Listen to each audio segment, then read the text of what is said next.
们的恐惧是我们的武器，我们的胜利。谢谢了，兄弟姐妹们，你们健身了吗？行动，行动，行动！中国，你完了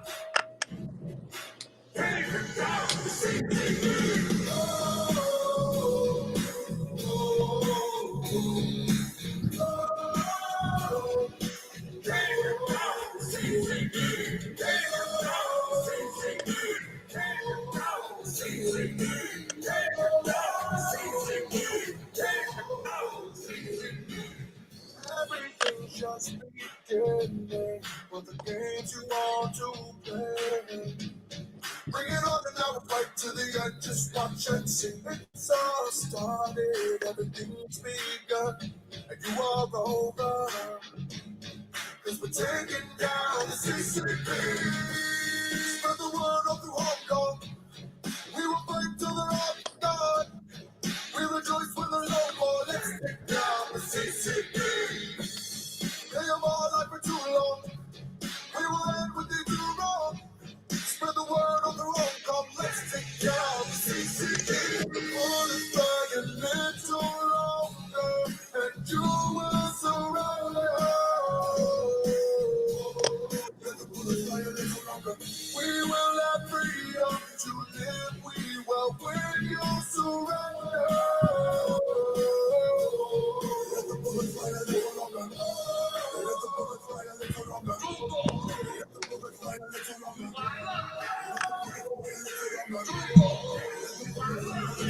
万灭中国共产党这个 CCP， 才能让我们远离恐惧。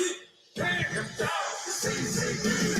They try to scare the nation with fabrication. But we see through the lies, people fall, people fight you back. Police corruption with crooked assumptions. All right, folks, let's get into it. No more. You got a nice taste. Go over and check out Miles Guo's Fight for Hong Kong. It's been out for a while now. Let's continue to pump it on the charts on Spotify, iTunes, and those other platforms, because that's the task, folks. Link will be in the description of this stream.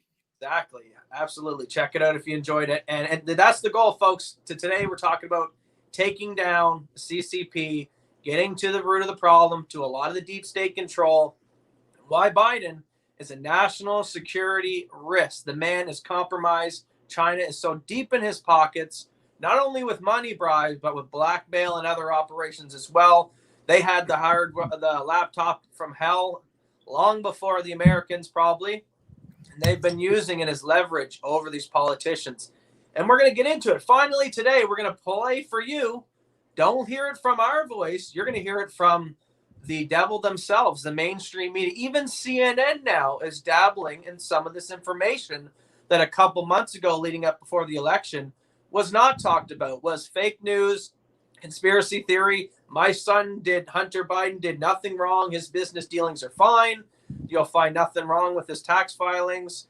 I'm sure he knows a lot about energy. That's why he's on the board of Burisma, teaching all these people about energy, getting paid all this money. I'm sure, well, in between smoking all that crack on those photos that we see on his laptops, he manages to run a successful multi-million-dollar hedge funds and all these other things these guys are involved in. We're going to get into it today. And like I said, you're going to hear it from the mainstream news.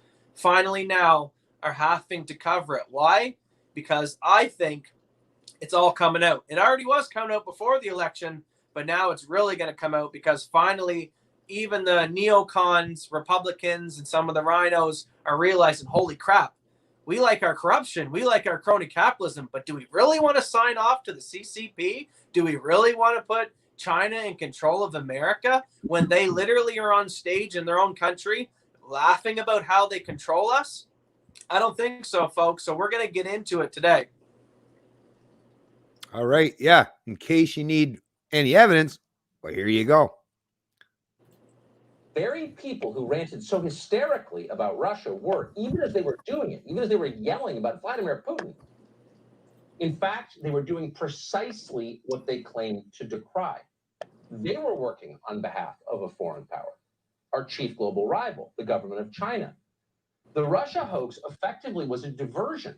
It hid something that is not a hoax at all, but that is real and threatening to all of us. We're going to spend the foreseeable future reporting on the relationship between America's political and financial elites and the communist government of China that has made many of them very rich. But we want to start tonight with evidence, with a remarkable video. This video was recorded a little over a week ago on November 28th. The man you're about to see speak is a professor from Beijing called Dong Cheng. The video comes from an appearance that he made on a Chinese television show about Wall Street and international trade. Dong Cheng worked at Renmin University in Beijing. He is also, like so many in academia in China, a servant of his country's government. This video was deleted from Chinese social media soon after being uploaded, and there's a reason for that, as you'll see. 前边特朗普政府跟我们打贸易战，那么我们为什么搞不定特朗普政府啊？为什么以前1992年到2016年之间，中美之间各种问题都能搞得定？是不是？大家发现没有？所有的危机，不管是银河号事件，还是炸大使馆，还是撞了飞机，所有事情全部是床头吵架床尾和，2个月之内搞定。什么原因啊？这儿我抛出一个可能又要是暴论啊，就是因为咱们上面有人啊，就是我们在美国的权势核心圈啊，我们有我们的老朋友。 There's a lot of garbage floating around the internet right now, a lot of fake things. That video is real, and those subtitles are accurate. We checked today with 2 different Chinese speakers and confirmed that. What he just said, what you just read on the screen, tells the story. This is as close to a smoking gun as we have ever seen. Quote, we have people at the top of America's core inner circle of power and influence. According to the man you just saw, that has been true for decades. So who are these people and how many of them work in our media and in our government? Well, he didn't say precisely. At one point in the video, he described a Chinese agent working as a vice president at, quote, a top Wall Street financial institution. I can't say more, he explained, without making political trouble. Dong Cheng did tell his audience that one agent in particular was especially useful. He goes on at some length about her. He describes her as an American who's lived abroad for many years, who is now a Chinese citizen. And this seems to baffle him a little bit. The Chinese government doesn't allow dual citizenship. Why would they? Why would anyone? Dong Cheng seems pleased that the US government is foolish enough to allow it. He explains that this American agent, who lives at least part of the year in Beijing, helped the Chinese government with a propaganda operation in the city of Washington in 2015. And he goes on to describe that in some detail. The Obama administration was easy to manipulate, he suggests. They helped. The Chinese had many friends among the Obama people. The problem came when Donald Trump was elected. After that, he says, everything changed. 是呢，就过去这个30年啊，过去40年，我们在美国的他的这个利用他权势核心圈，是不是？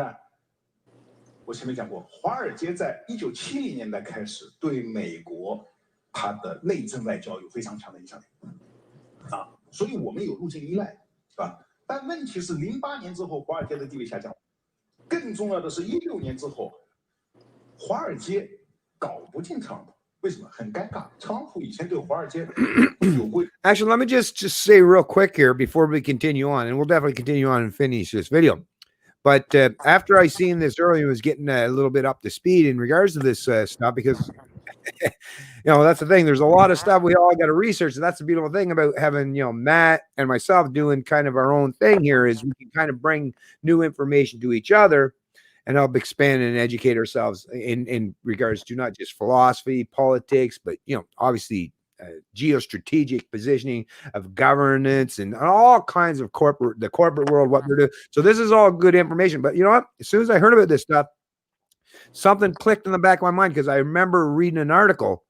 Was it today or yesterday? Basically pertaining to something along the same lines of this stuff. But anyways, I'm going to finish this article. But I'm just going to give you a little quick headline from this article. This one's out of Business Insider, and we're going to deal with this subsequent to this video with a headline: Wall Street has always been progressives' big bad, but a new generation in the finance industry is starting to sound more like allies than enemies. So this is talking about progressives. Now, as far as I'm concerned, The term progressive, just like socialist, right? Sounds good in theory when you read what's it supposed to mean, right?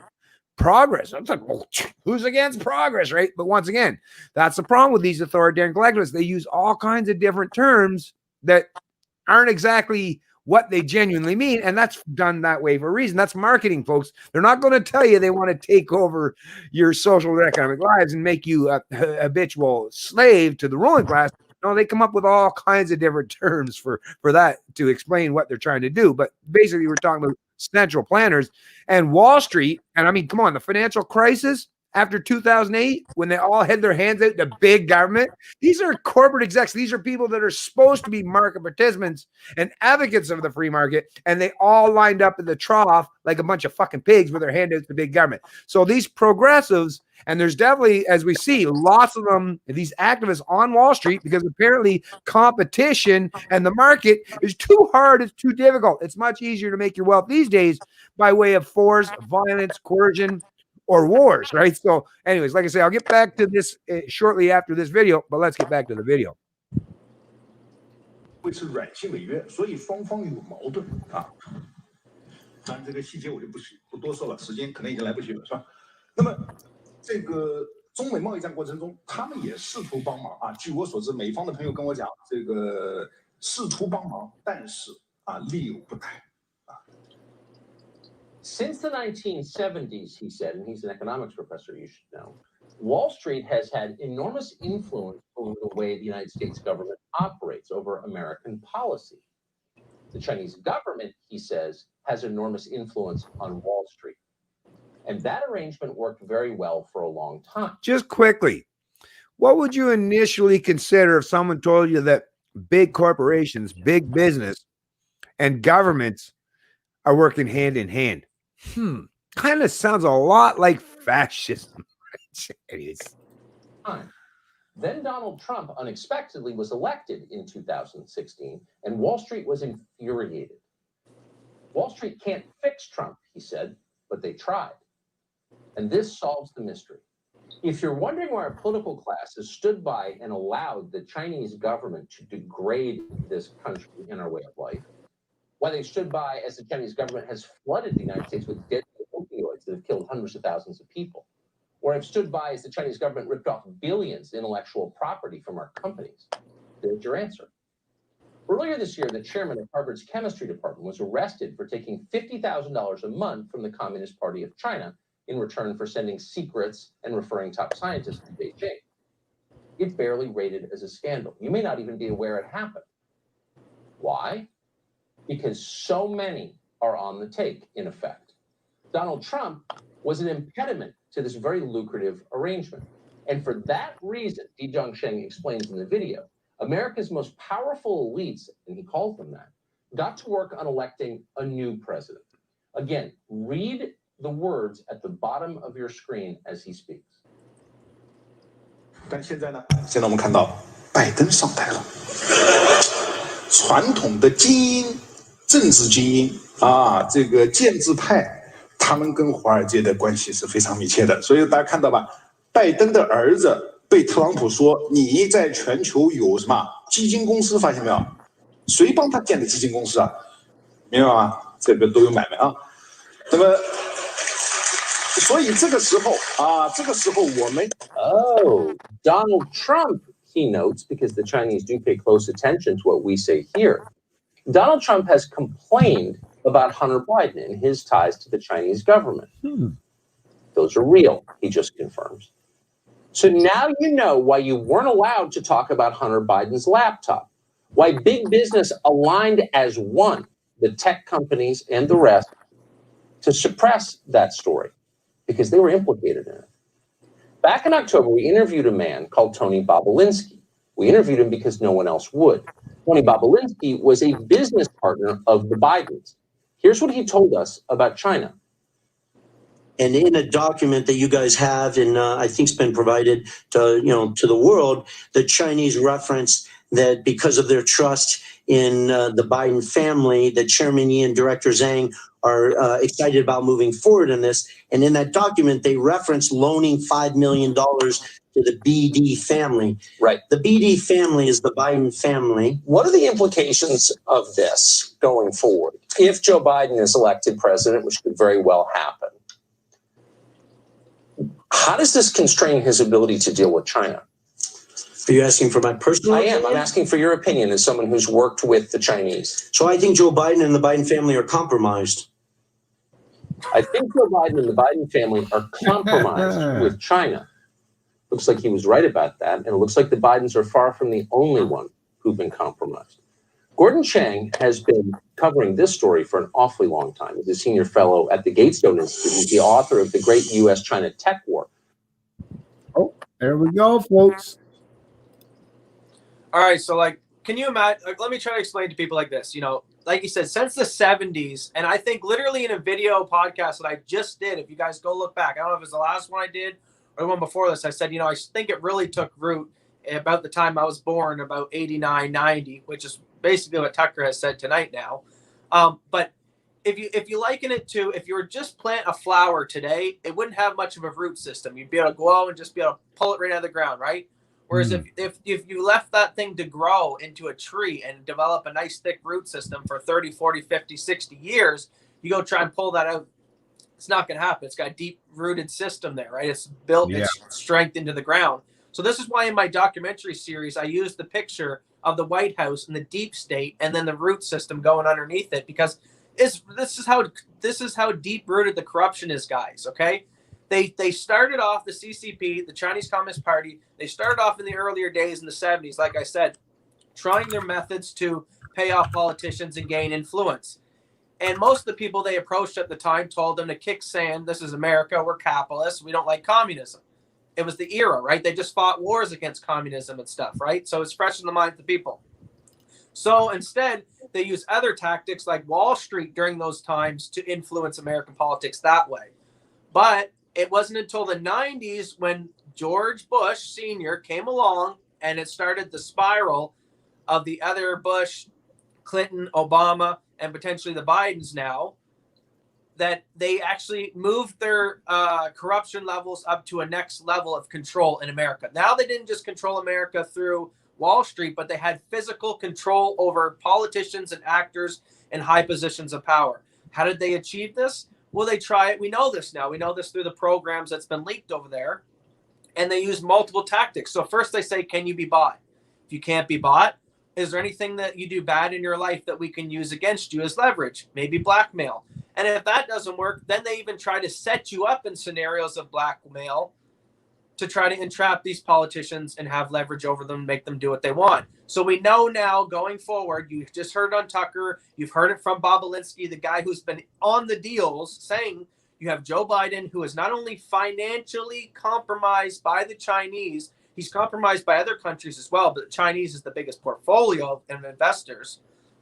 But they also have compromised material on his son with his sexual perversions. This is what I've been saying, and me and my father have been talking about for months back when the Hunter Biden laptop stuff first leaked, and I couldn't cover a lot of the stuff on YouTube because the images and the videos were disgusting. I viewed them with my own eyes, many of them pornographic, and I could never show that content on YouTube. So I shared it on Parlors and other things like that, and GTV and G Media if you want to go find that stuff. It's all out there, folks. We knew this was all coming down the pipe. You had the Chinese guy. I got your channel just so the people know, or you can probably see it now. I got your channel brought right up here now. So if you folks want to go get some of that great information, check out this documentary, as you can see right here, What They Don't Want You to See, Deep State, Communist Takeover 2020.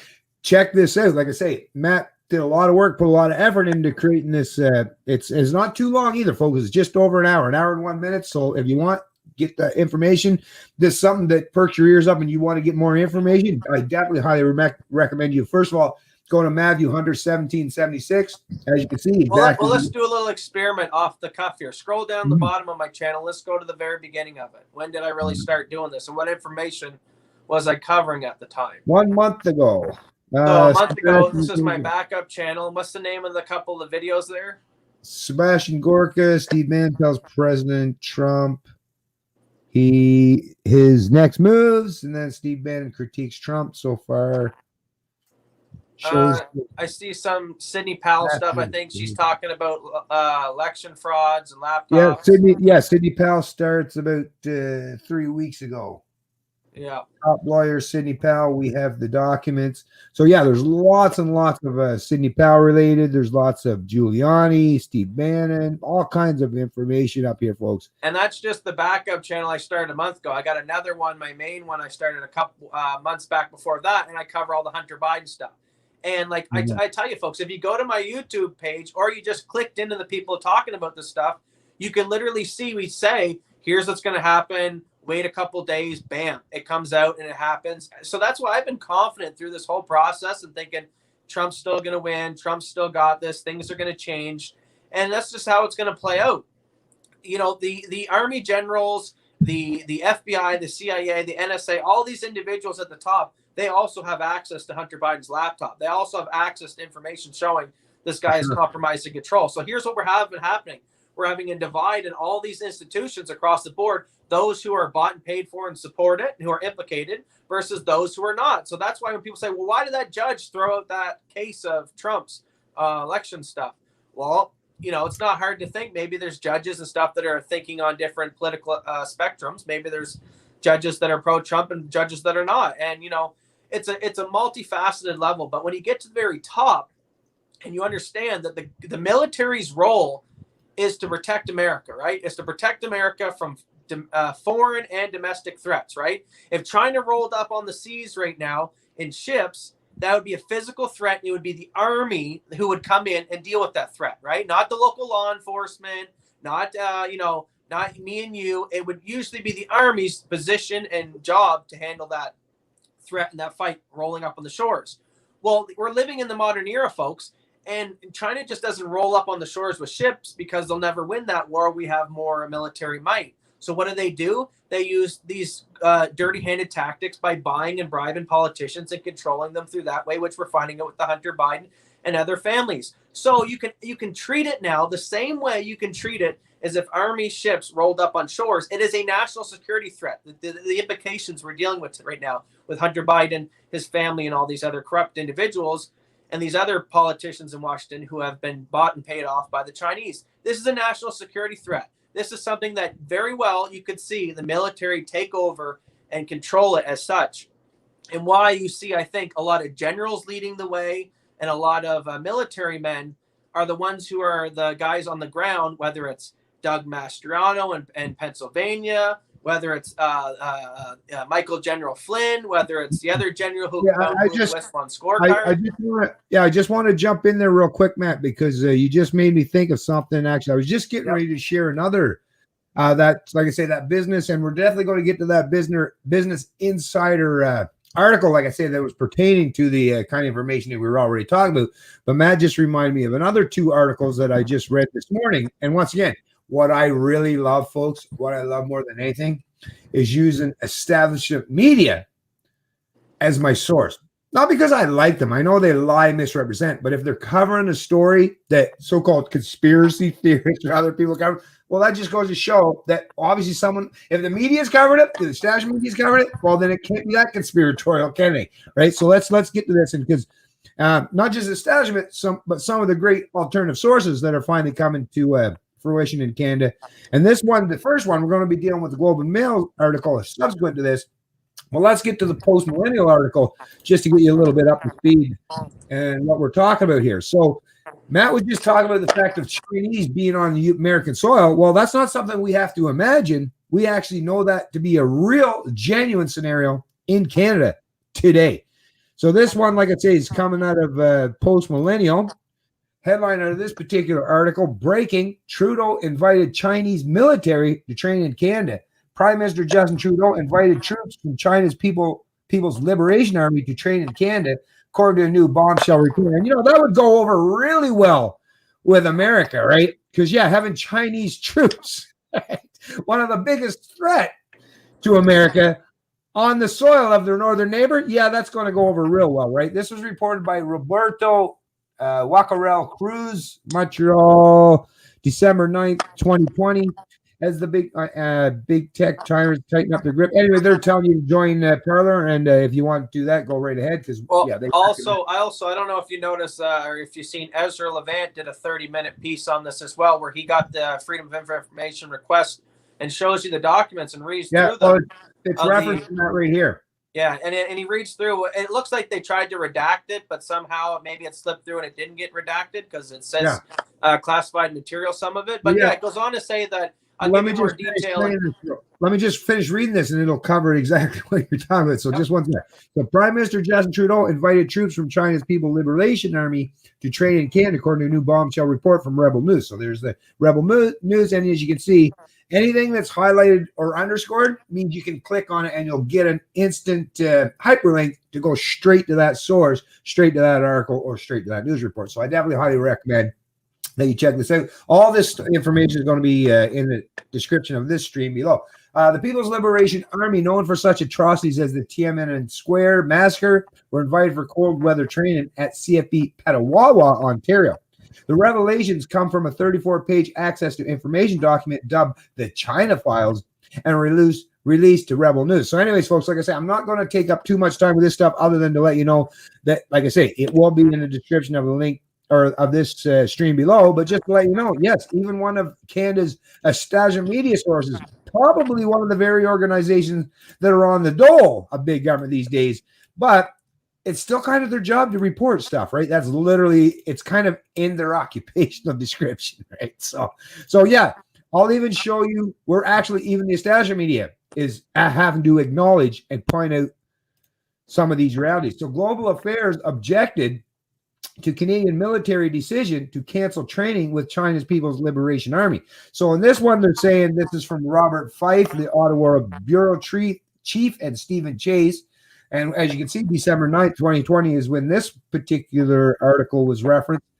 The Department of Global Affairs pushed back against a decision last year by Canada's top soldier to cut back, right?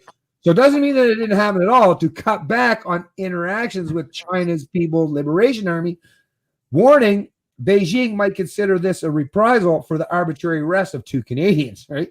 So government documents seen by the Globe and Mail and marked secret and for Canadian eyes only show that officials at the highest levels of global affairs were alarmed that General Jonathan Vance, chief of the defense staff, had canceled winter military exercises with the PLA in 2019. So anyways, like I said, folks, both of these articles will definitely be linked in the description of the stream. But once again, it's showing you an alternative media source, and thank you very much to the Post Millennium for being one of those alternative sources in Canada. Much greatly appreciated to have you folks on board in the Liberty movement, and at least trying your best to counter the establishment of the status quo. But once again, even if you say, oh, these guys are just a bunch of conspiracy theorists, well, okay, well, you might want to reference the Globe and Mail article, and I guess you'll have to go to them and say they're conspiracy theories as well, because they're basically reiterating the same talking point, just from a different angle. So that's the thing about politics, right? All kinds of angles, right? Look at Global News, Global Mail, the way they're telling the story from a totally different angle, but they're at least acknowledging that the story and the information is real. So that's what you need to keep in mind. And when I share and use CBC as a source for a lot of my articles, it's not because I trust CBC News, but it's just to show the people that, hey, if they're covering it, don't fucking try to tell me that I'm just pulling information out of my ass, right? So that's basically why I do what I do. And this, like, once again, helps further solidify and expand on just how trustworthy we should be in terms of sources of news and information. Because one thing I don't want to do, and it's very important to me to maintain my reputation, is misinform or misrepresent what the hell is going on out there. But like I say, that's why I like to use sources of information that's not just from my mouth, but from other sources as well, so that you can realize that I'm not just giving you information. Matt's not just giving you information, but we're doing it in a manner to hopefully try to help educate and inform you. And it's vitally important that you at least get to that point at some point in time, because an ignorant person these days, you're in a bad, precarious situation. Anyways, back to whatever you wanted to get to there, Matt. Like I said, just to add slight more context to it, so people think when they read the article that the Chinese army was coming to Canada to train with them, it was about 6 to 8 military individuals. It wasn't a massive amount of people, and the context of the trip was to teach them the military engagements and tactics of cold warfare in this type of climate, right? Because China China maybe has some colder areas in their locations, but not like the same kind of environment maybe per se of Canada or someplace in the United States. So it would have been of value for them, the information for the information warfare, to come over here and say, how do you guys do it? How do you guys fight? What guns are you using? How do you hide yourself in the snow? This and that. So I mean, yeah, you don't want to be inviting your enemy over here to learn this stuff. The fact that they have that going on, it should be a huge red flag to Canadians and the Americans. That's why it was classified Canadian eyes only. They didn't disclose this to the Americans because, yeah, the Americans would be like, what the hell are you letting our biggest enemy right now, who's literally rigging in the election and stuff, mess with us on going into your nation up north, teaching them how we do our warfare here in these colder climates. What a traitorous act. And it goes deeper than that. Like Rebel Blue, another aspect of it is Canadians and also some even American high-end officials go over to China and do the same thing and watch their military parades and stuff like that. It's just, it gives us all a dirty feeling up our spine. Like, why are we being friends with these people who have Uyghurs and slave camps and who clearly have total differences in the way that we run our countries and ideologies, principles, and philosophies? Like, it's time to start calling out China for what they are. They're authoritarian dictators, and they need to stop ruling their government the way that they do. It's one thing to enslave their own people. Of course, it's we hard got a enough few of as them here too, though, right? what? Of course, we got a few of those here too. Oh, 100%. But I mean, at least over there, it's obviously blatant, obviously, and they don't hide it. I mean, they kind of justify it under the guise of democracy over here. But I mean, what I'm getting at is the point is, yeah, they rule over there with an iron fist. It's a joke. It's ridiculous. We should call them out for that. And the fact that we have someone like Trudeau who likes to prance around in Parliament, how he's a feminist. He's so about everyone's rights, and he just wants peace and love. But yet he cozies up to one of the most dictatorous, murderous nations on the planet. Yeah, these people have Uyghurs in concentration camps. They organ harvest people. Very nasty, nasty things that the CCP does. And we shouldn't be friends with them. We shouldn't be definitely inviting them over to our soil and sharing military intelligence. Wow. And that's just one story that we covered, and a lot more that we're going to get to now. Well, let me, like I say, and in the interim, though, like I say, this is something I thought was quite pertinent and important, and I'm going to cover it now. So, like I say, this is it's out of Business Insider, and yeah, there's a couple decent contributors to Business Insider, but they've definitely been captured over the years. I've been paying attention to Business Insider for years, but less so in recent times because, like I say, it seems like everyone these days have been captured by big government and corporatism. But anyways, let's just get to this submitted opinion piece to the Business Insider entitled, Wall Street has always been progressives, big bad, but a new generation in the finance industry is starting to sound more like allies than enemies. So this was Alex Yablon, opinion contributor, December 6, 2020. Where do we get to? Oh, here we go. For as long as the current day American left has been around, so they don't even know how to write very well. So let's just start it with that first and foremost. It has been a very clear big bad Wall Street. It has had a very clear big bad Wall Street. From the initial eruption of Occupy Wall Street at Zuccotti Park in 2011. Okay, you know what? I don't even know if I'm going to be able to use this as a decent source because No. If you can't read it, it's probably not a decent source. No, but 2011. Yeah. Like 2011? Bring up, I sent you CNN, our Lord and Savior. Occupy and Wall trusted Street was news. after 2000. Well, yeah, actually, no, it might have been 2011. Actually, it could very well be. It's just been a while, but I would have thought that the movement after the financial crisis happened before a few years. Anyways, what'd you say, Matt? I said, bring up our Lord and Savior and trusted news, CNN. I sent you an article today, CNN, federal crime investigator into Hunter Biden. Let's look at that article. No, but this is the part that I think was really, really important to specify. Actually, you know what? No. Actually, I can save this for, I'll do this. I'll actually cover this article in a standalone video on my own. Because, yeah, I probably want to get more up to speed and understand. But I definitely kind of know where the author seemed to be going with this particular article. And it's something that I think is really important to cover. But, yeah, we'll deal with it in a subsequent video. So what were you saying you want me to bring up? Bring up our trusted Savior and news, CNN. Oh, the CNN one. Okay, so that was the Yes, last facts one you over said? fiction. Was that the last Ryan one you said? Stelter, reality. It's CNN, and the title is Federal Criminal Investigation into Hunter Biden. It There might we be a go. few up There we go. Okay, I got it. because I got I don't want to spread fake news, guys. So we got to put up our trusted name and news here. CNN, unbiased. Yeah, exactly. So Right. if they say it's news, and if they say there's an investigation of Hunter Biden, now we can believe it. Apparently, it must be right. It's got to be right. We for months and months we were wrong, but now it's right. So here it is. Okay, so let me. So what's this, guys? And why is it now CNN's covering it after the election? Interesting. No, but really though, the fact that it's literally after the election. I mean, I don't know how you want to think about this, folks, or perceive that. But I mean, to me, it's at least got a really, really fishy smell. Prior to it, like prior to the election, it was Trump's fucking conspiracy theories.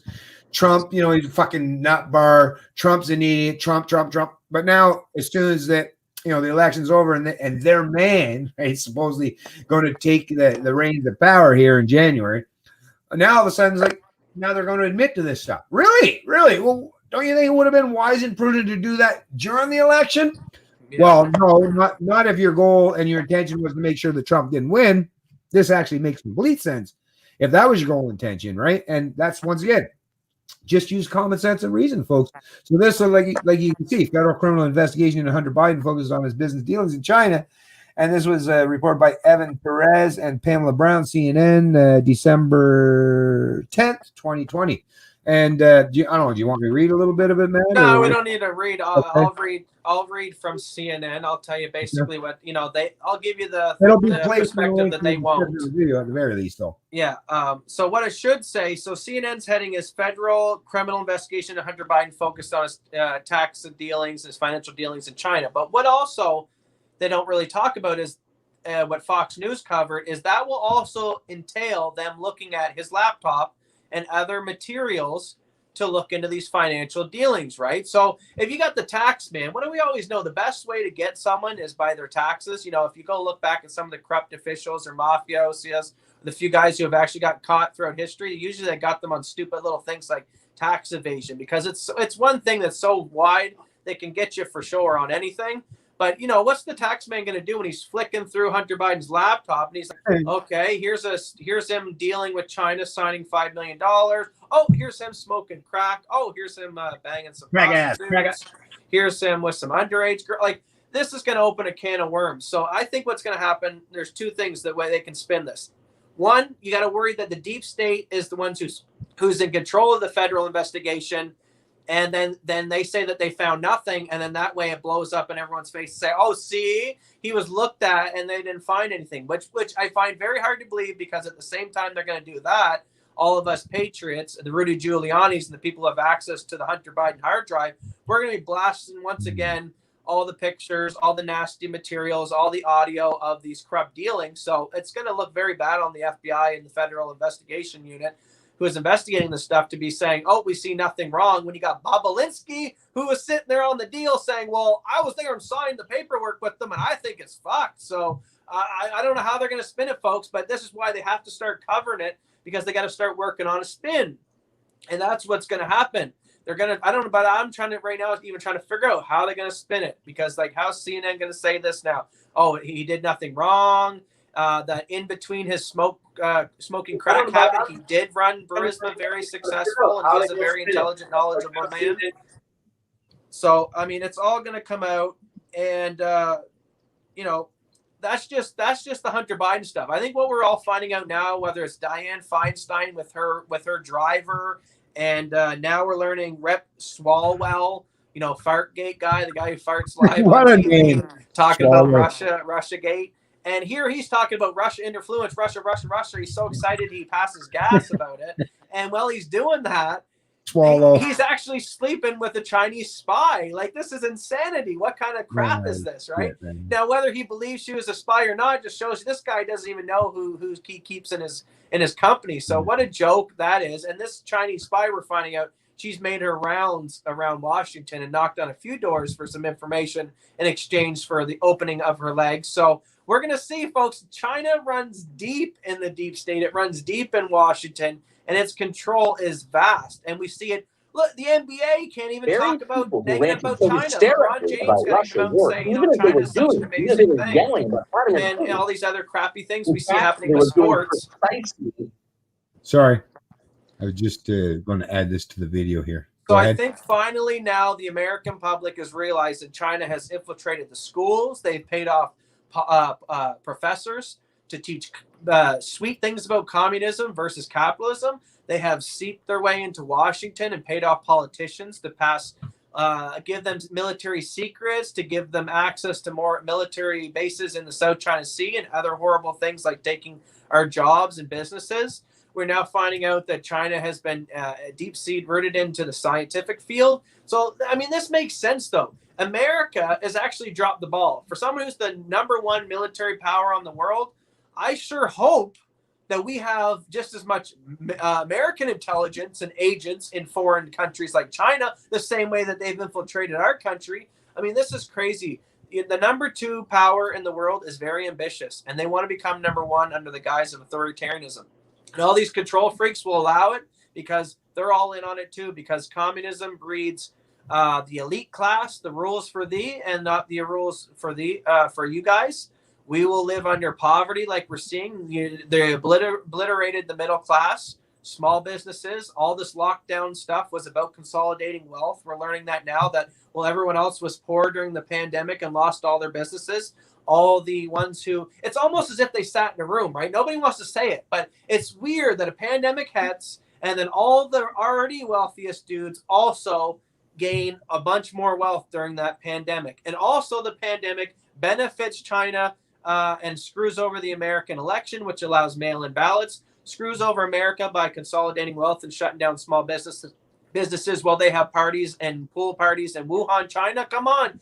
It's this, if it acts and walks and quacks like a duck, it's a duck. Nobody wants to say it. People say it's Alex Jones talks like this. It's conspiracy theory, but this is the reality, folks, that I can bring up videos in the 1970s where the CIA had heart attack guns, where they would shoot a dart made of material that would melt, and it would drop a material inside your body and give you a heart attack, and the coroner wouldn't show. This was in the 60s and 70s. They had heart attack guns. We now know that the China has been using microwave weapons and stuff like that on diplomats and other individuals. Let's not forget about Cuba. And Cuba as well. So people need to realize that we live in a very advanced world. You look at your iPhone and you're like, wow, this iPhone's amazing. But you never have the capacity to think, I wonder what the military has an underground base when they're studying their advanced tech.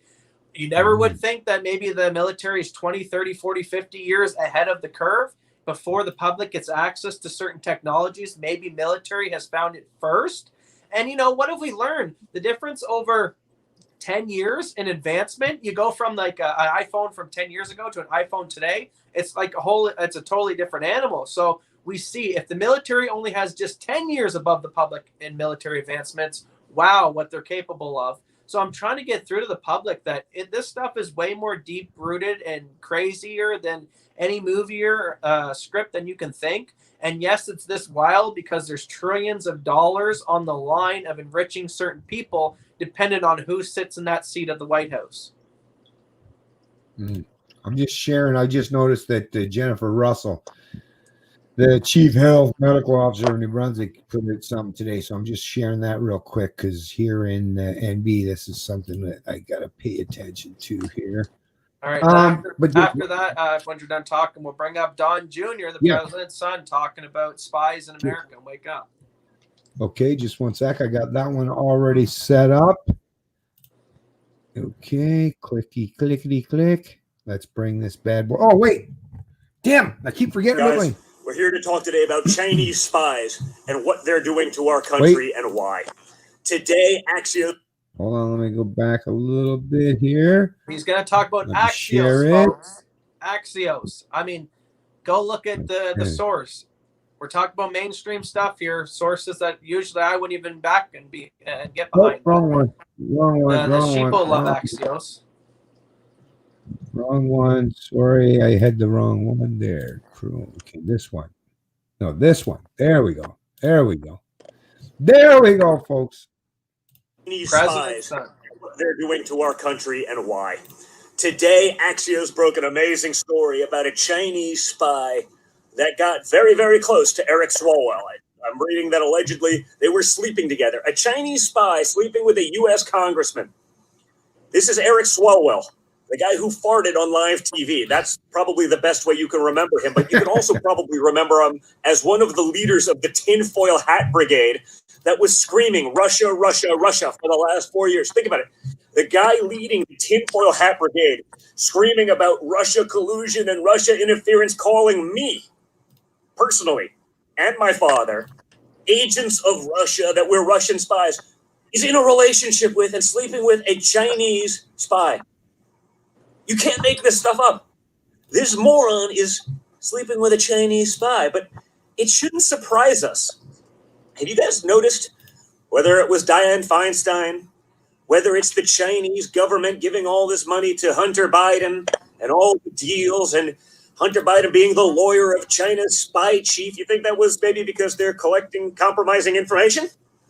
Do you think that maybe there's a reason that the Chinese keep targeting the Democrats? I mean, think about it.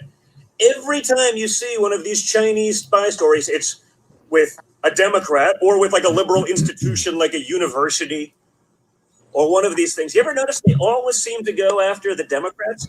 Have you ever noticed that the Chinese propaganda, the stuff that you see from, their propagandists, the newspapers that they own, their government officials who are pretty loose on Twitter in terms of attacking people? You ever notice that the Chinese always seem to attack Republicans?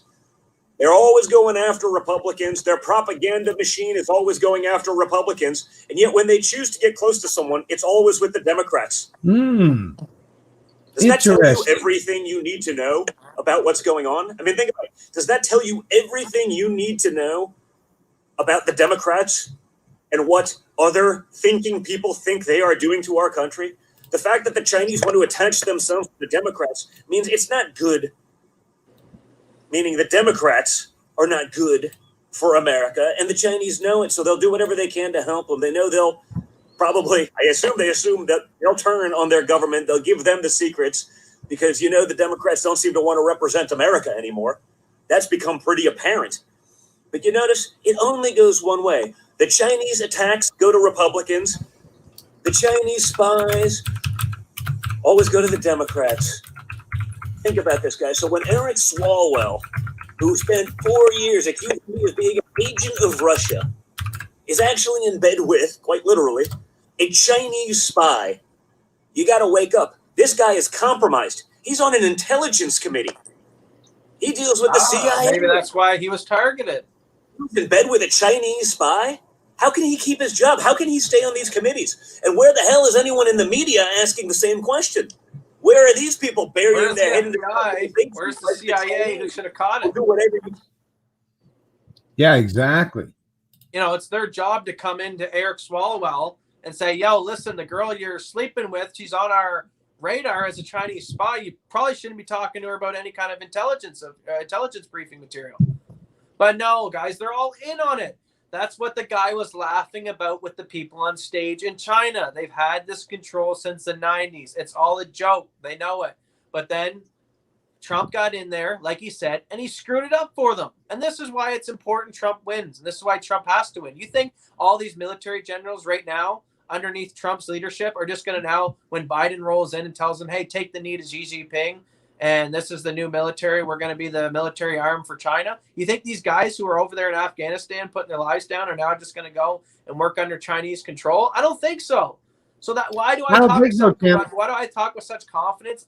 Honestly, if I'm wrong, then sad day. But I believe that we have enough patriots, we have enough men in this country who care about liberty that will not go under communist rule. And I truly believe America, there's enough of them who openly would not accept Biden, who's clearly compromised, to go in there and then obviously then have access to our military, to classified information. I mean, what a disaster that would be for national security wise. What kind of information the Chinese could then gain from Biden, who would literally be the president of the most powerful nation on the globe. Well, you know what? And you know what? Because I do recognize that some of the audience obviously here, it's split. Obviously, some of the audience going to be, maybe fans of myself, the Canadian Libertarian page. Maybe some are fans of Matt, and we definitely recognize seeing them both. But what I definitely want to say, especially for those of you who are fans of Matt or anyone that pays attention to Alex Jones, man, if there's one thing I got to admit is whenever he come up with that name, conjured up that name for his channel, for his main platform, like InfoWars. This is what, and I've actually been listening to some articles. Maybe I'll reference it maybe in another future upcoming video or stream and really delve into it. But I heard another person, really wise person, basically talking about how, historically we're also used to that when you talk about wars, it's always meant in the physical realm, right? And why is that the case? I mean, it's simple. Fuck what any other idiot or expert, right? Or no matter how many years of education they got in their background, put all that shit to the side. Just think, why have all historical wars been physical conflicts? Because that's all really we had. That's all we had. Prior to the information age, all you had was your physical. If you wanted to talk to someone, you had to go walk down the street, drive down the road, right? Well, I mean, we did have phone and radio and stuff, but much, much less conducive with mass spreading of information as it pertains to what we're talking about like today in the information age, where everything can be done in real time at the speed of light, 186,000 miles a second, and where billions of people are connected automatically and instantaneously, right? So prior to all of history, all wars, all battles were physical in fucking nature. That's just the way it was. And that's why men, right? Hey, this is even going to help some of those SJWs and understand the reason why men and women are different, right? Men are usually the ones that fight these conflicts and these wars, which is why we've been built up and have these natural strengths, and our physical composition is much different from women, because physical battles and confrontation is what the human experience has always been about. Nowadays, though, folks, and for you people that don't understand this, it's like, really, do you really need Alex Jones to be so much ahead of you, so superior? Not many. Are you really willing to accept that you're so inferior to everything that you don't even understand things that someone like Alex Jones understood for 20 or 30 years? Like, that's the part. It's like, it's not that I'm like one of those big, giant fucking Alex Jones fans like some people are, but I just got to admit that it's like, yeah, he had it figured out. InfoWars. The wars that we're dealing with, the battles, the conflicts that we're dealing with today, it's all online. World War III is already here, fuckers. In case you don't realize this, it's just that it's not a bunch of physical people. It's not a bunch of green men out there with their fucking rifles, right? It's like, no, that's not how the wars take place these days. That's not to suggest that they won't eventually get to that point, because right now it's just rhetorical. It's just propaganda. It's an information war. Now, as long as one side thinks that they're winning, right, they probably will restrain or contain themselves from going into the physical realm. Because, like, well, if you win the battle without going to the physical realm, why would you want to, right? Why get your hands all dirty and bloody if you don't have to, right? But this is the problem, folks. As we're seeing, the words are going past each other. The missiles are being directed at each other. No words are. It's just constant lobbing of propagandist missiles at each other. And at some point in time, I mean, people are sick and tired of ducking and covering, right? It's like, whoa, I avoided that one. At some point in time, like, it actually goes from the words being lobbed. Once again, I used a metaphor to explain the fact that we're lobbing language at each other. Boom, the word bombs, right? Or on our side, the truth bombs, whichever one you want to perceive it as. But their words right now are being lobbed at each other. But once it gets to the point where nobody's listening, and each missiles are just landing on open fields and nobody's even noticing that they're even being lobbed, and you're spending $1 million to build these bombs, and they're not doing anything anymore. They're not affecting the other side. So at some point in time, they're going to step up their efforts, because their efforts at the end of the day is, and that's the thing with these central planners, these control freaks, these collectivists, right, is they want to be able to control things to the way that the world or their particular part of the globe unfolds the way they want it to happen. Well, when there's a barrier to that, Well, and they can't win in the information war.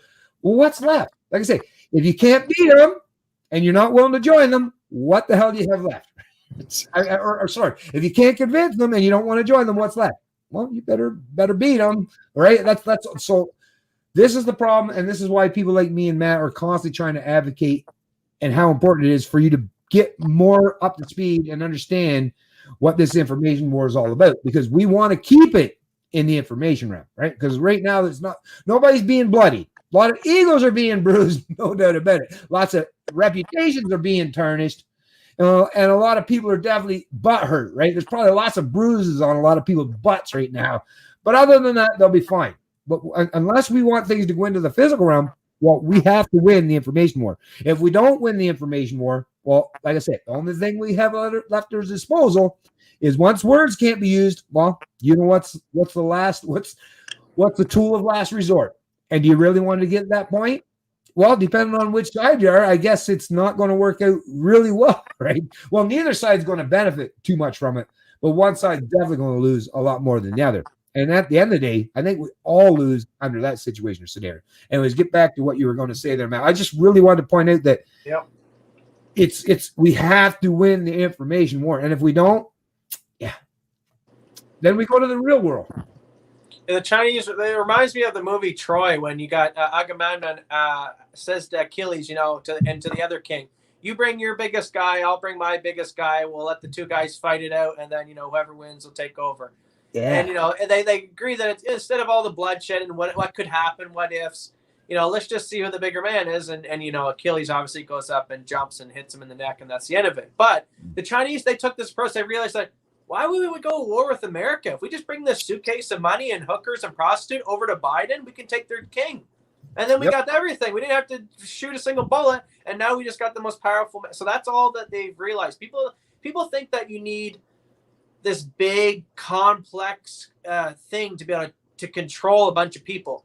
In all reality, you just need the heads of each individual areas, right? Because everything comes from the top down. We've learned this through COVID, that you get these health professors, or these ones that are the top of the COVID orders, and they just say, I declared that this is shut down. No restaurant here. So it comes from the top down. The same with the president or the heads of military. So people how are they able to pull off this massive scheme to control the globe? It's well, it could literally be a couple hundred people to run America if you could bribe each one of them. And that's what's going on, folks.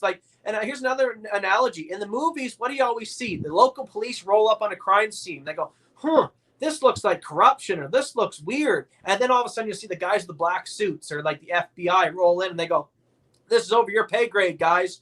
We're taking over. And the police go, oh, yeah, well, it's the FBI. And most people don't realize, and the same within the movies, usually the FBI is the cover-up crews, right? They come in, and because they're the FBI, they tell the local police, who might have actually investigated the crime, sorry, you're the little guy, get out of here.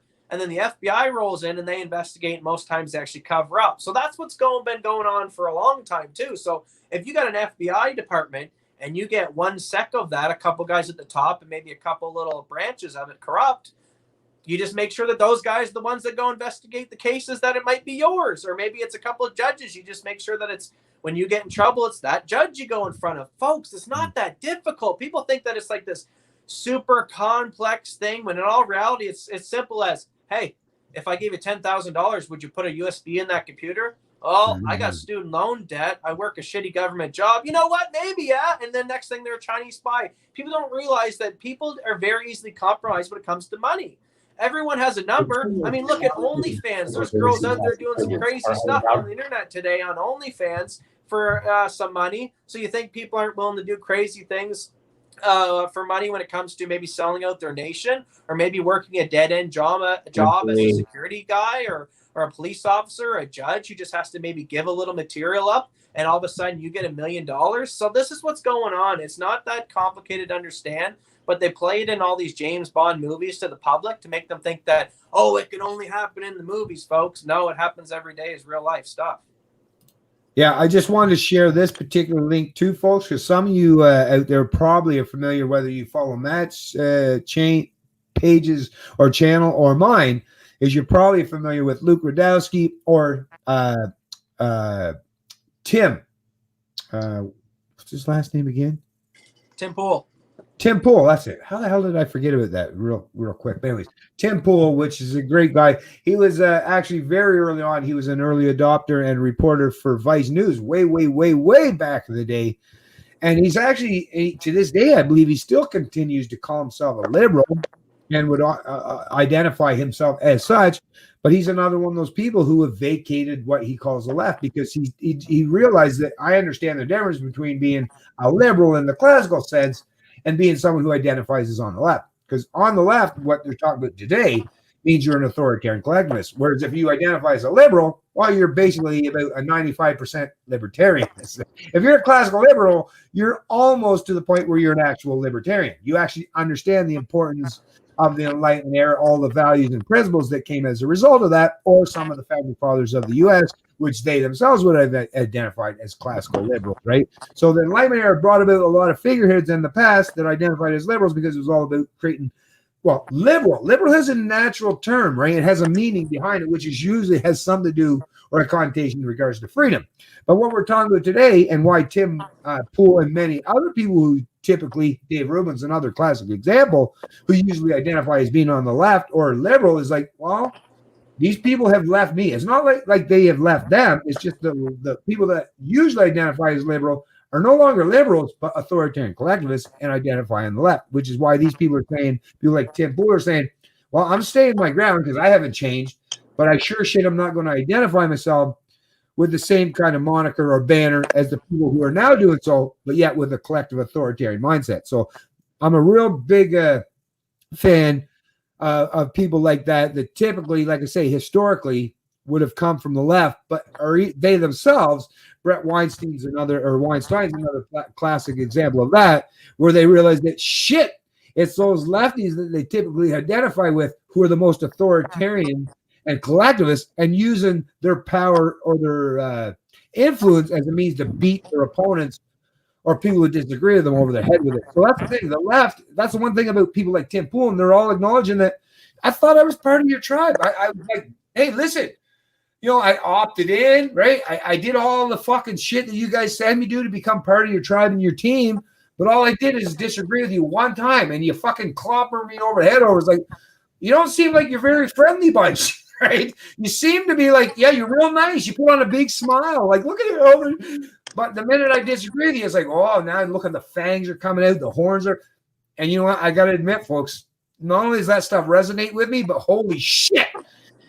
I could point out so many examples in my life where I thought these people that identified as liberals were just doing the same thing as what Tim Owen or Luke Radowski or many others have acknowledged is they were just playing the power of persuasion in politics or propaganda. They never meant anything they said. It was all about disarming you so that they could take advantage and control you in some way or manipulate you in some way. And that's something that's really important. And like I say, not just the information that's pertained within this, although I will say there's lots of great information pertaining in this video entitled Democrats Caught Hosting Chinese Spies Triggering Calls for Resignation. But it's hearing anecdotal or real world experiences and stories from people like Tim Pool or others who they themselves have seen just how detrimental and authoritarian the left side of the political persuasion has become in recent years and decades. Yeah, before you click it, I'll just say a 30-second blip. The Democrats and the left, they obviously got infiltrated by the communists. And they used their dirty tactics, and their propaganda worked. And the Liberal Democratic Party, they drank the Kool-Aid, and now we're seeing what happens. So there are those who split and realized that it was a communist infiltration to adopt swap their ideas from liberty over to control, authoritarianism, and communist values. So that's all it was, and we're calling it out for what it is.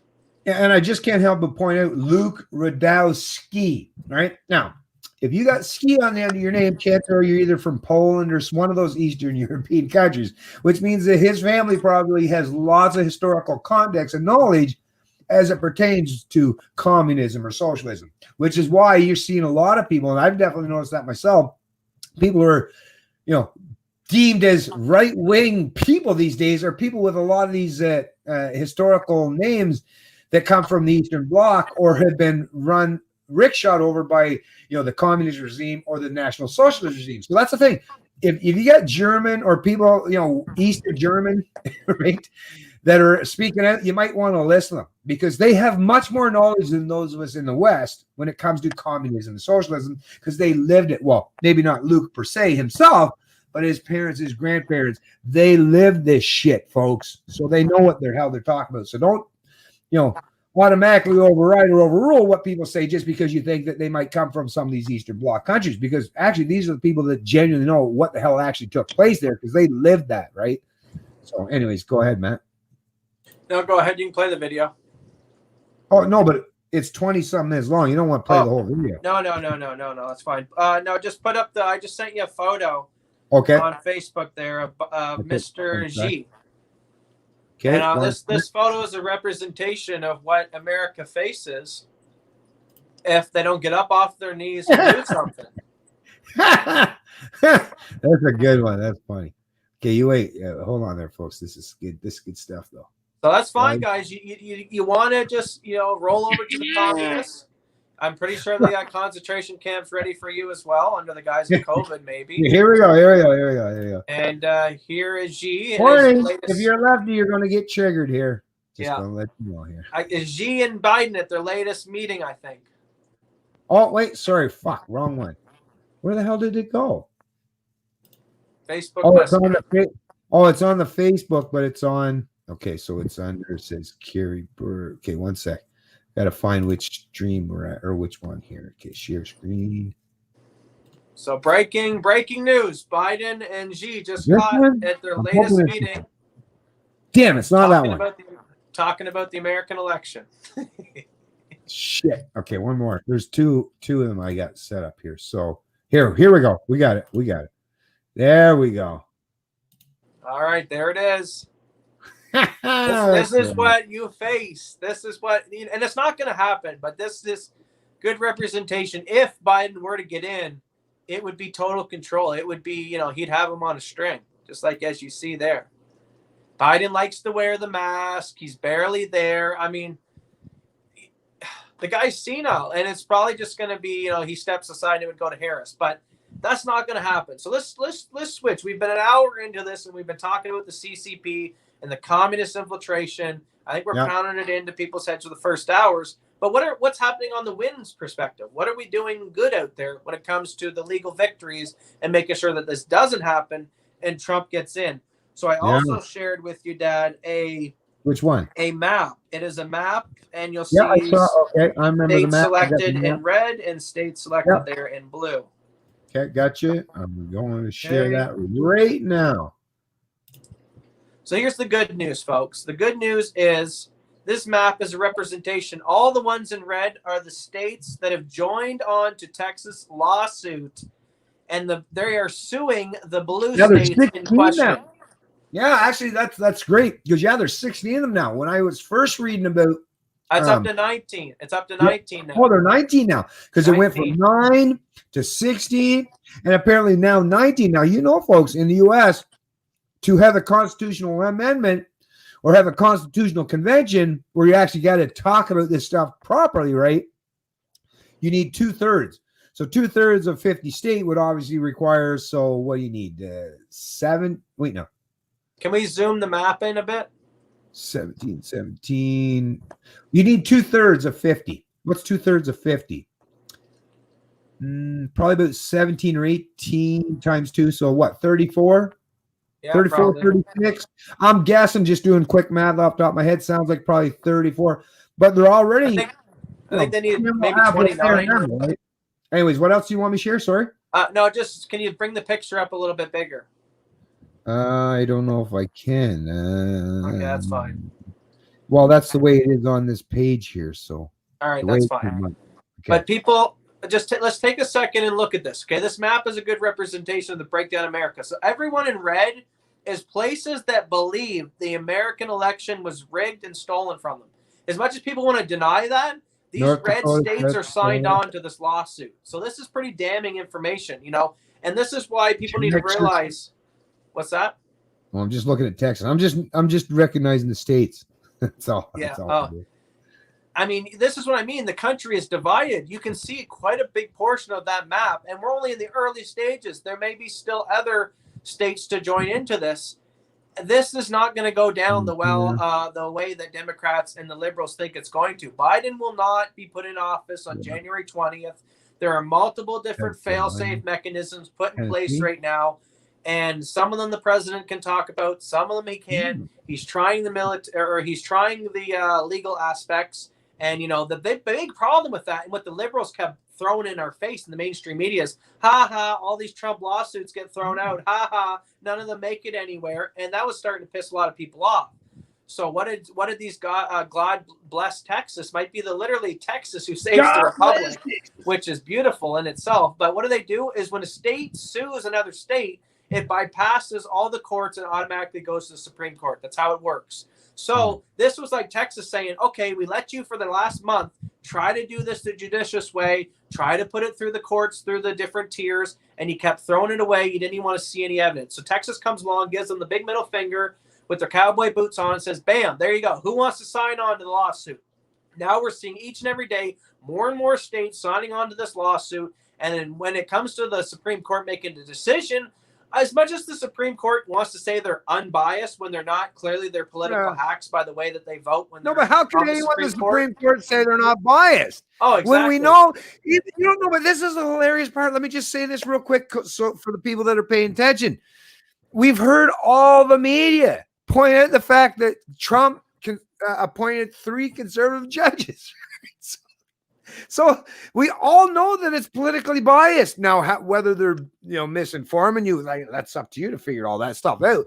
But the fact that the establishment media all acknowledge that the Supreme Court has been politicized, at the very least, even no matter which side of the aisle that you want to fall on, at least you have to acknowledge that it's been politicized, because everyone from both sides of the political equation and all those people who are in power or position to appoint them, whether it's Trump and his team or the Democrats, they're all admit that they're looking to stack the court into one side of their favor. So the courts are politicized, which means justice, the rule of law, it's a fabrication these days, folks. To pretend otherwise is to just, like I say, close your eyes, plug your ears, and pretend that everything is just normal when obviously it's not. That's so. Let me just. Okay, so let's take that point, like you said. So the courts are politicized. We all know it, like you just said.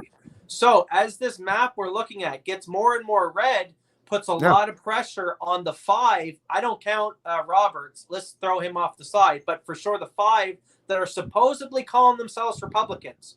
So if they want to have any face, if they wanted, to be able to walk down the street and look American people in the eye ever again, and they have these states lighting up red, each one of those states that turns red to me feels like more pressure on those 5 Supreme Court justices to do the right thing on the lawsuit. So I look at this as a victory. And this is the best case scenario. The Supreme Court wins or the electors decide to choose the election.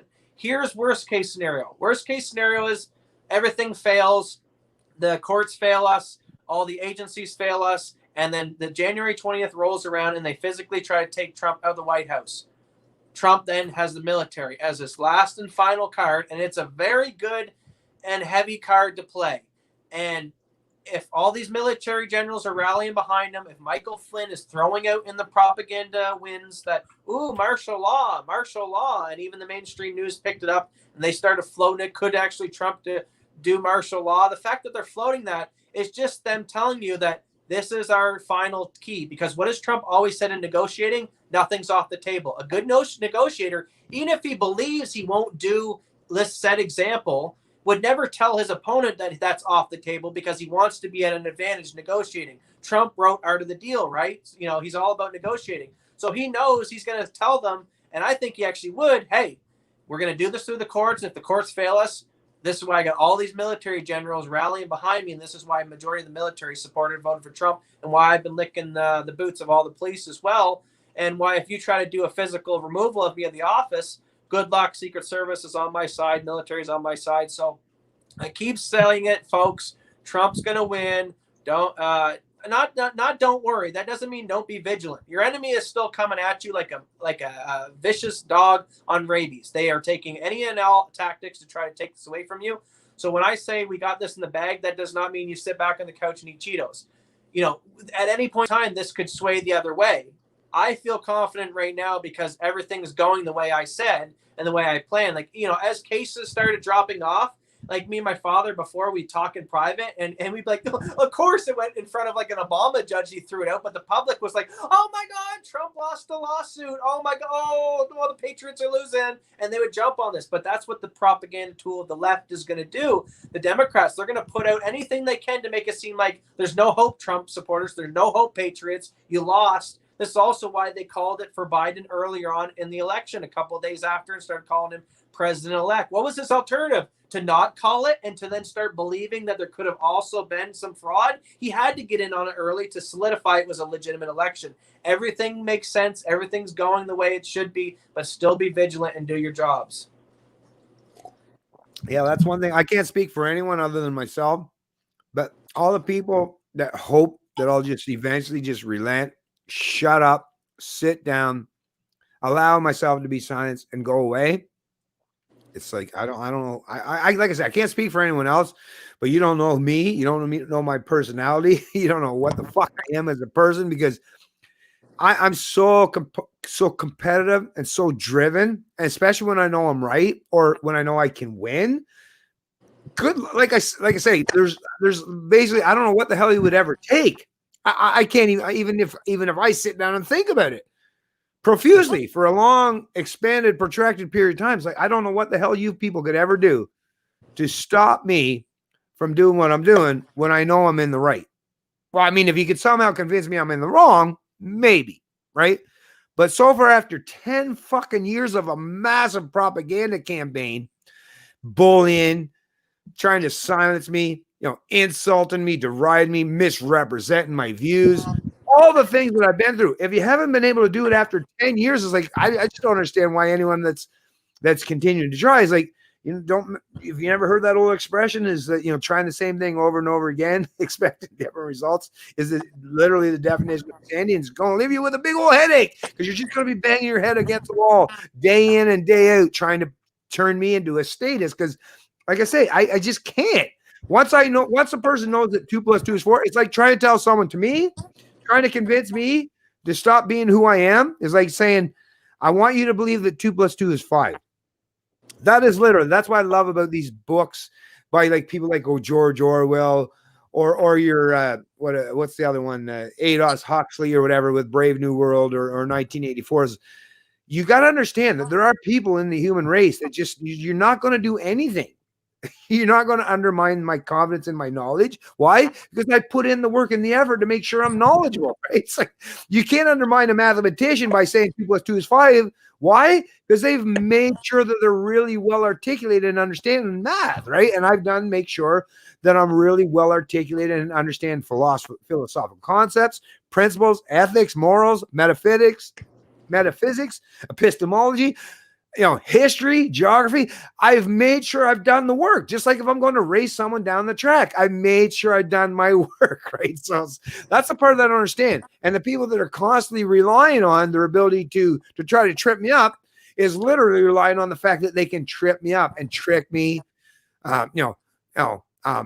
stick something out there as an impedance or a barrier, something to prevent me from being able to move. It's like, okay, but do you not understand that once people realize that you're the one that's always trying to trip me up, I'm saying you do whatever you want. I'm saying here, I'll roll out the red carpet for you. You say, but your red carpet means you got to meet me at the end of it and we got to talk this. It's like, I'm ready to sit down and talk at any time. Are people in CNN? Are people at CBC? Are people at even Fox? Are any of these hacks that are informing the status quo or the sheeple who fall in line with the status quo? Are any of these people allowing anyone to challenge their narrative? Not at all, right? Whereas people like myself, people like Matt, people who are part of the liberty movement are like, I'm inviting you, I'm enticing you. Matter of fact, I'm fucking trying to bait you into coming and talking with me sometimes so I can put on public display just how ill-informed, ignorant, and propagandist your bullshit really is. That's why there's no information that's being conveyed back and forth by sides, which is why, the division is becoming to the point where we might turn into civil conflict, is because our opponents realize that they have nothing to offer other than bullshit propaganda and platitudes that might make you feel something, right? But nothing that's grounded or based on objective reality or common sense, logic, or reason argument. So that's the thing. I'll sit here as long as I want or as long as I need to be and wait for my opponents to either shoot themselves in their own proverbial foot or finally come around to the point where they feel bold enough to challenge me.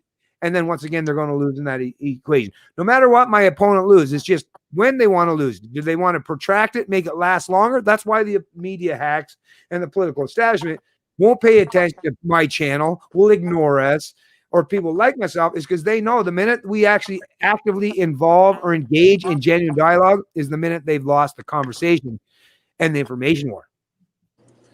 Yeah, and like to add to that, so, you know, like you said, over the last 10, 20, 30 years, I think what's been going on is we've been underneath the demoralization aspect of the propaganda. That's what the communists do. They first got to, it won't work. They first got to demoralize the nation. They got to propaganda. They got to break you down, because if you're like in shape and ready to fight and you're just, you know, standing on 10, they're not ready to walk in and fight you in that. First, they got to break you down. They got to beat you down. They got to make you feel like you're nothing of yourself. And then they can come in and start doing things to you. So for the last, period of time through the media, it's been demoralized. And here's where I think, like, Trump, I don't know if he did it on purpose, or like Steve Bannon and the strategists in 2016. I think they really knew what they were doing. That you have the communists using a demoralization propaganda tool on America in the last couple decades. And what's Trump's message? America first, America great again. Which is literally the total opposite of a demoralization message that America, you're crap, you're scum, you're racist, you're nothing, you're not that great, you're just the bullies of the world. So he comes along and he literally punches through the propaganda wall and says, make America great, which is such a small term, but at the time, people didn't realize its significance, that it was an attack on the demoralization propaganda tool the communists have put America through. It perfectly aligns with the whole concept of the American founding, the Constitution, and American exceptionalism. That's the point why Trump and his MAGA message resonates with so many people, is because America become America for a reason. It was because of the ideas, the exceptional nature of the ideas that were contained within the Constitution, which is to acknowledge things that no historical, I will lend a little bit. I don't like to throw the English people under the bus, because I do recognize there's a whole lot of historical context where the British and the English people did contribute to the promotion and adherence to the foundational aspects of individual liberty, even to some of the French people. Actually, let's throw a hand out right now to some of the European leaders of thought and intellect in the past, like Austrian economists and stuff. So I get it. But it was the American founders, it was the founding of the American state, the American experiment, that set them on a course where they were going to hold themselves to be exceptional in comparison and contrast to everyone else in the world. Why? By not going collectivist, by not sacrificing individuals for the state or for the collective or for the greater good, but for promoting and adhering to the very fundamental principles which was so important and espoused in the New Testament in terms of Christianity, and the importance of the individual and the sovereignty of the individual and free will. That is what gave the American experience and the American people such exceptional circumstances and the ability to think of themselves as exceptional people, because for a long, long time, most of them, not all, were, because of the ideas. Not because they themselves as people were somehow exceptional in nature, but because they recognized the exceptional aspects of the ideas that the founding fathers established and enshrined within the Constitution. And what Trump represents today is that foundational goal, which is to represent that exceptional idea, which is so far removed from everything in terms of historical context, in terms of, might makes right, force is a means to an end, violence is an answer, right? The American exceptionalism is something that we should all not just respect, but strive to attain, which is why I'm very glad that Trump used the term MAGA, because that is one thing that definitely gave a lot of the American people. Because if you don't believe that there's an idea that's contained within your society that makes you exceptional in any way, well, then that definitely affects your psychology and how you think or perceive and how you defend those ideas. And it's kind of magical to me how the world played out, because I like to explain it in visuals that people can understand. America was basically on their back. They were demoralized for the last 30 years. I think we were to the point where we were almost demoralized where they could actually bring in the full-blown start communism the way that they were hitting at with Bernie. And, they're probing to have Hillary Clinton in. Now, whether it was Hillary Clinton who actually brought forth the full agenda of all the communist stuff and making America even worse, or it was a couple more politicians out from her. But the point is, America was on its back. It was like, tyranny was on top of us, about ready to stab the knife in our chest. And all of a sudden, Trump comes out of nowhere and grabs the hand. Just as they're about to plunge it in after demoralizing us for 30 years. And the magical thing about it is, it had to be Trump. Do you know how much millions of dollars it costs to run to be the president? Do you know how much you got to have already a kind of a fame and an aspect to even have people know your name, to be able to even understand who you are, to run and put your name down? So, like, Trump comes out of nowhere, which is like, he's a billionaire, he's a TV guy, he has all these checks going for them. And instead of taking the money like so many other billionaires like Bloomberg and all these other idiots did before, and just take their money in corruption, take their bribes, and sail off into the sunset while America is pillaged, the guy comes and, like I said, literally grabs the hand and stops them from plunging it deep into a Lady Liberty's chest. And now we're starting to see, folks, we're finally starting to see the Patriots helping Trump pull that hand back away from the chest. But we're not even in a fight yet, folks. We're just finally now, America's finally now giving some pushback on the knife's edge, saying, no, we're not communists. We don't like this. Stop with the lockdowns. And people need to realize that, yeah, we're not even in the fight yet. We haven't even gotten both of us to our feet. We haven't even started swinging fists yet. We are literally just starting to minorly resist. And why I talk with such confidence, like my father said, you're not convincing him to go along with this. And he believes it in his soul. He believes it in his blood. And you're not going to change that. And the same way he is, I'm not naive to think that there isn't another million of us that are like us, like me and my father, that the Stefan Molyneux, the Adam Scully's, the Alex Joneses, all the other beautiful patriots in the military, and the General Michael Flynn's and the Steve Bannons. You're not putting all these individuals in concentration camps, and you're not letting them live under communism. So this is what I love about what's going on right now, is we're going to have our freedom, whether it's done through the Democrats' run plan or through our run plan. No matter what, though, liberty's coming out on the other end, because you're not convincing these people now to go back in the box. And I always say that every Dave Rubins, every Tim Pools, every one of those fence sitters that we keep pulling over to the Trump sides, to the liberty movement, to the Patriots, you don't see many people jumping over and going to support Antifa and the Democrats. We don't see the same conversion. As every one or two comes to our side, you don't see anyone leaving our side. Everyone we pull to our side's another one on the army. We're winning this information war. And if we weren't, they wouldn't be censoring you. They wouldn't be taking the videos down. Exactly. If they're censoring us, folks, it means we're working. We've been posting Ron Paul memes since 2012, and they started censoring us in the last couple of years. Why? Because they're like, shit, those bastards with those goddamn weed memes saying, like, oh, here's a guy who smokes weed, he's locked up, but here's a guy, like, all the funny little memes. They're like, stop it. And they had to shut it down. It was too much they could handle. So what's that tell us? Keep it going. Keep putting on the pressure. It's working, folks. We're winning. It really is. That's true. But check this out. I just want to mention this right now because it just came through my Facebook feed just literally minutes ago, folks. So check this out because it's completely in line with what we're talking about. So Senator Cotton calls for special counsel investigation of Hunter Biden. This is once again, thanks to our fine folks. And I got to tell you, folks, True North News, definitely check them out, subscribe to them, and definitely share them around on your social media pages and help get their information out there as best you can. Same with Post Millennial. These fine folks and some of these alternative media outlets that have propped up in Canada to challenge the status quo in the establishment. And Rebel News is another, Rebel Media, I will say, is another great source of information to challenge the status quo in the establishment. But yeah, definitely help support these folks if you and financially too, if you get the options to do so. So once again, so this is an investigation of Hunter Biden.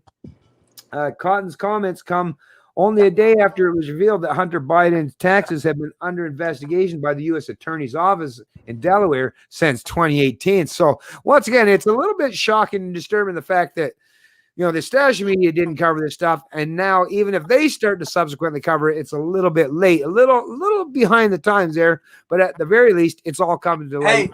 Information is being revealed. But the hilarious thing, Dad, is what you're seeing playing out right now. Isn't this the pressure effect that I talked about in my strategy? I said Trump needed to get out off the couch, off the golf course.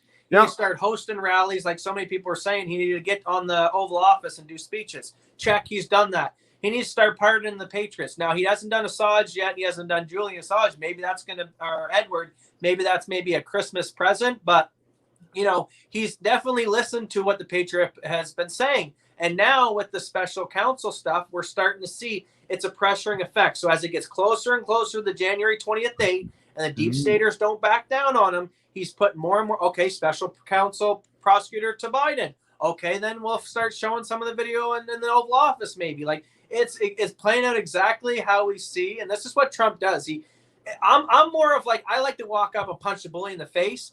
Trump likes to mess with them. So like, I don't know which strategy is best, but Trump likes to like play mind games a little bit. He likes to go, oh yeah, and he likes to feed them a little raw meat, and then when they go eat it, they fall right in the trap. So, you know, I don't know. He has like this Machiavellian approach to some things. It's kind of weird, but it's different strategies. I can't say whether or not it's going to work or not, but so far he's been very effective. And all this stuff is just signaling. It's sending out propaganda to the Patriots and to the lefties that don't be surprised if Biden's not in office on January 20th. Exactly. So that's, like I say, another really important piece of this particular information. Yeah, because Rudy Giuliani has seen that laptop, and he said what's on it. He said there's child exploitation on there. There's child abuse that I had physically had to hand it over because it was my job as a lawyer. I had a legal obligation to hand that material over because I had people that were potentially current victims that I had to try to get protected. And then there was all the bribery stuff with all the slush money payoffs. So when you get a special prosecutor who literally looks at child exploitation, how the hell is he going to turn the eye on that? I mean, that's what I mean. Trump just needs to get someone to look at this stuff, and it's going to be very hard for them to just sweep it under the rug because it basically tells the entire American population that your courts don't matter, the office don't matter, your vote don't matter. And when the American population feels demoralized and they feel like their votes don't matter and nothing they do matters, well, that starts smelling like revolution times. And that's just not me saying it. That's just a historical aspect that when people feel disenfranchised and they feel that if I go out, I'll get rid up for jaywalking, but yet politicians are allowed to exploit children and do all these other horrible acts and sell our country out, and they walk scot-free. People hold a lot of animosity and aggression towards people like that. So for sure, you got to be careful. Yeah, for sure. I just happened to notice. You see that right beside you there? That's pretty awesome, man. That just showed up on my feed on my Facebook page from Dan Dix, back from December 6th, 2006, covering Bilderberg in 2006. Exactly. They've been talking about Dan's most commented photo. That's awesome. Dan's most commented photo on Facebook of 2007, folks. That's 13 years ago. 13 years ago.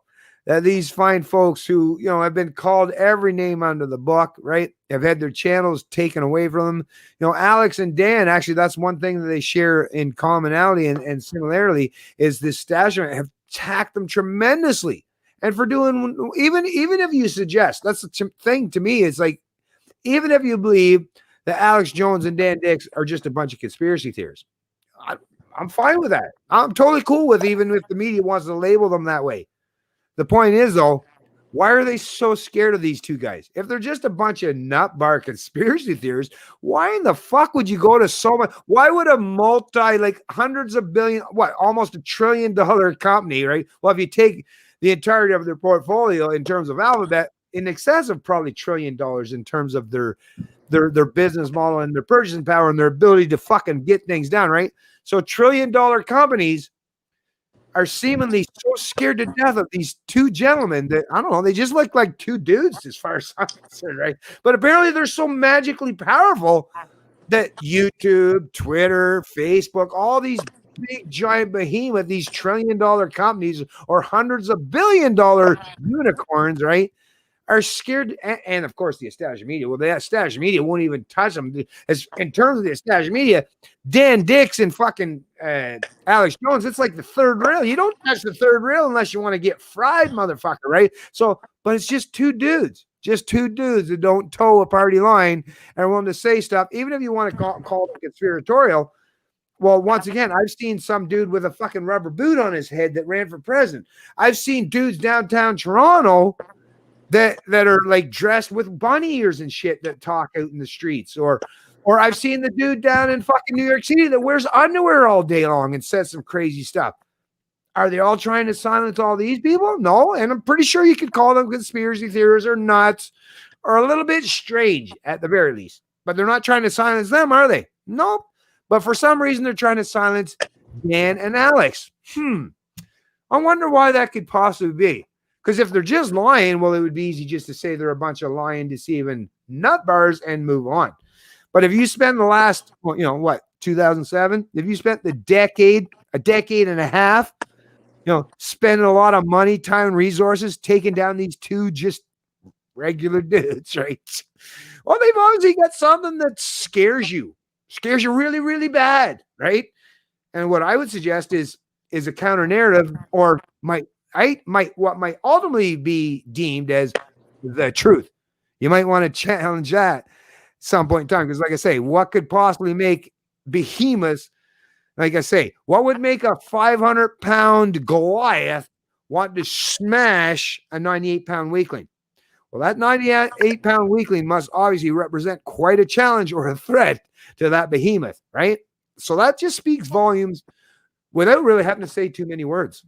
Anyways, I just wanted to bring that up. It's because the thing about conspiracy theorists is like, you could have fun with your imagination. You could talk about topics like the moon's made of cheese, the earth is flat, and then you could start maybe segue into, the government can control the weather.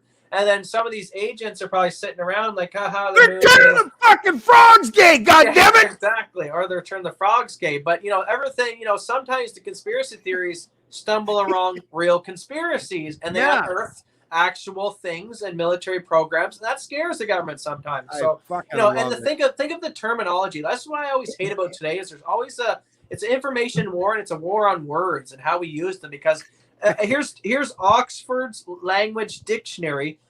Conspiracy theory is a belief that some covert but influential organization is responsible for a circumstance or event. So when Obama planned to send I'm a conspiracy theorist. No, but I guess when Obama plans to send drone strikes, those are all conspiracy theories, right? They're covert by influential, responsible people planning an event. Like, come on, it's a word that we all know. This is a word invented by the CIA to discredit organizations because someone back in the 60s. Nowadays they got a new word for conspiracy theorists, though. Yeah, it's called far right.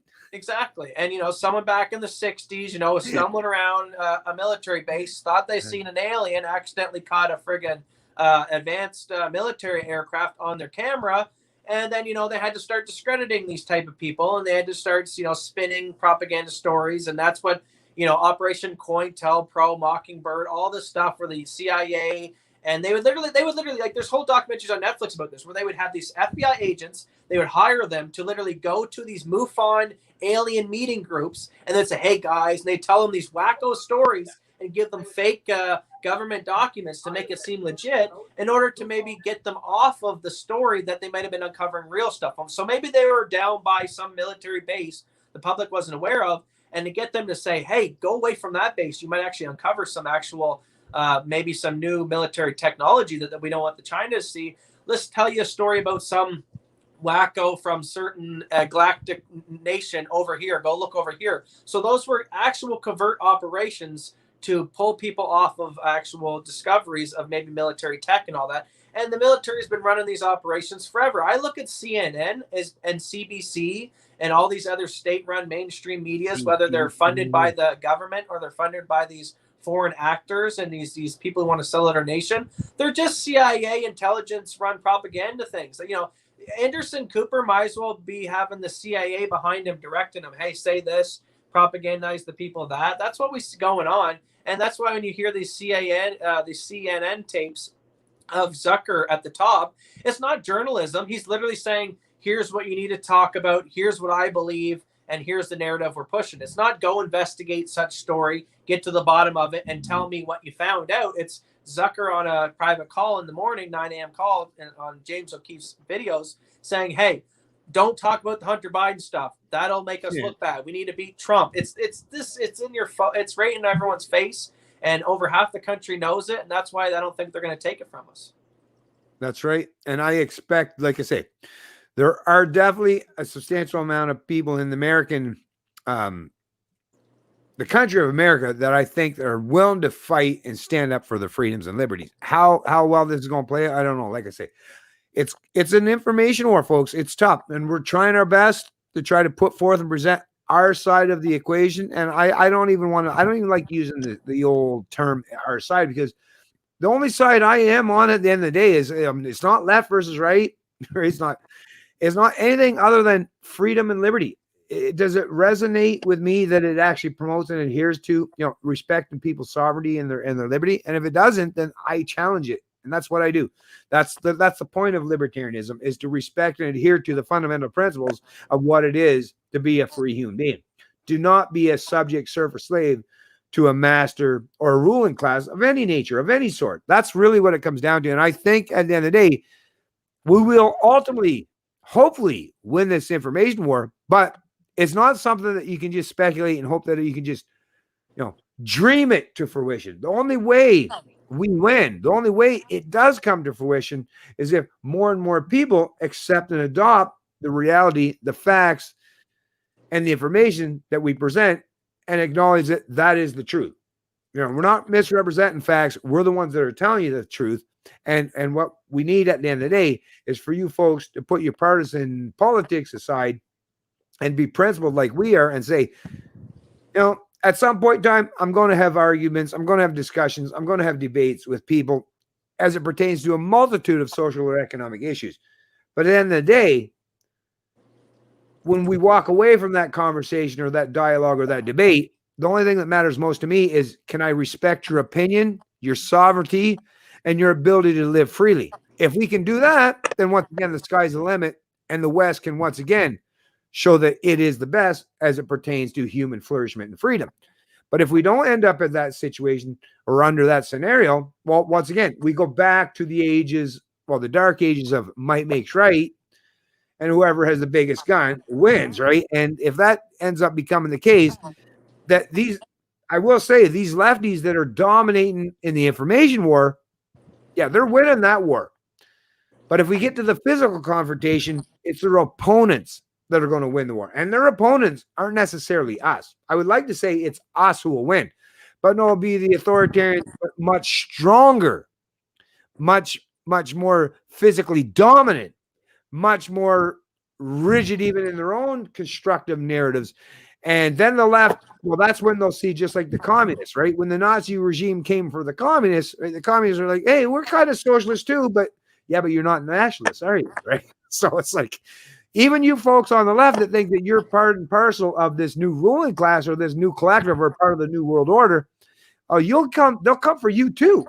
And some of you right-wingers who are collectivists but just disagree with them fundamentally on some very small aspects, well, once again, whether they come for you first or later, save you for later as a snack, you're all still going to be targeted. It's just a matter of the time frame in terms of how long you're going to last under this current paradigm or this current situation. So to me, what I would suggest, whether you're on the left or the right or anywhere in between, is stop playing politics, stop playing that left-right game, and acknowledge that there is no left-right. At the end of the day, it's authoritarians against libertarians.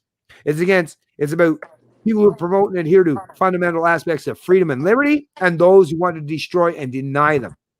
You got to pick a side. I'm not the one trying to suggest or say that. I am in this particular video, but not because I created or constructed this whole thing where you're going to eventually going to have to pick a side.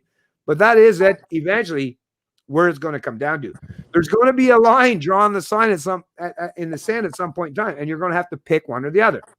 Are you going to become an authoritarian collectivist and side with those who you deem might at least be able to carry you in their favor and protect you, or you have the resolve, the resiliency, and the rigidity to say, no, I'm a sovereign human being. I don't give a fuck what any man, woman, or anyone else says against me. My freedoms are what matters most to me, and I'm willing to stand in defense of them no matter what. That's really what it's going to come down to at the end of the day. And I ask you, which side are you going to fall on? Because when that time comes, you're not going to be given a big long time frame, right? There's not going to be like the Alex Trebek in Jeopardy where you get a big countdown. It's going to be, you're going to be given the choice then, there, and now. Which side are you going to fall on? Are you going to fall on the side of liberty, or are you going to conform and obey, thinking that you're going to be carried in the favor of the collectivists? Because no matter which side you fall on, the other side is going to recognize, acknowledge that you chose a side, and you're going to be dealt with appropriately. So you have to think about these fundamentally.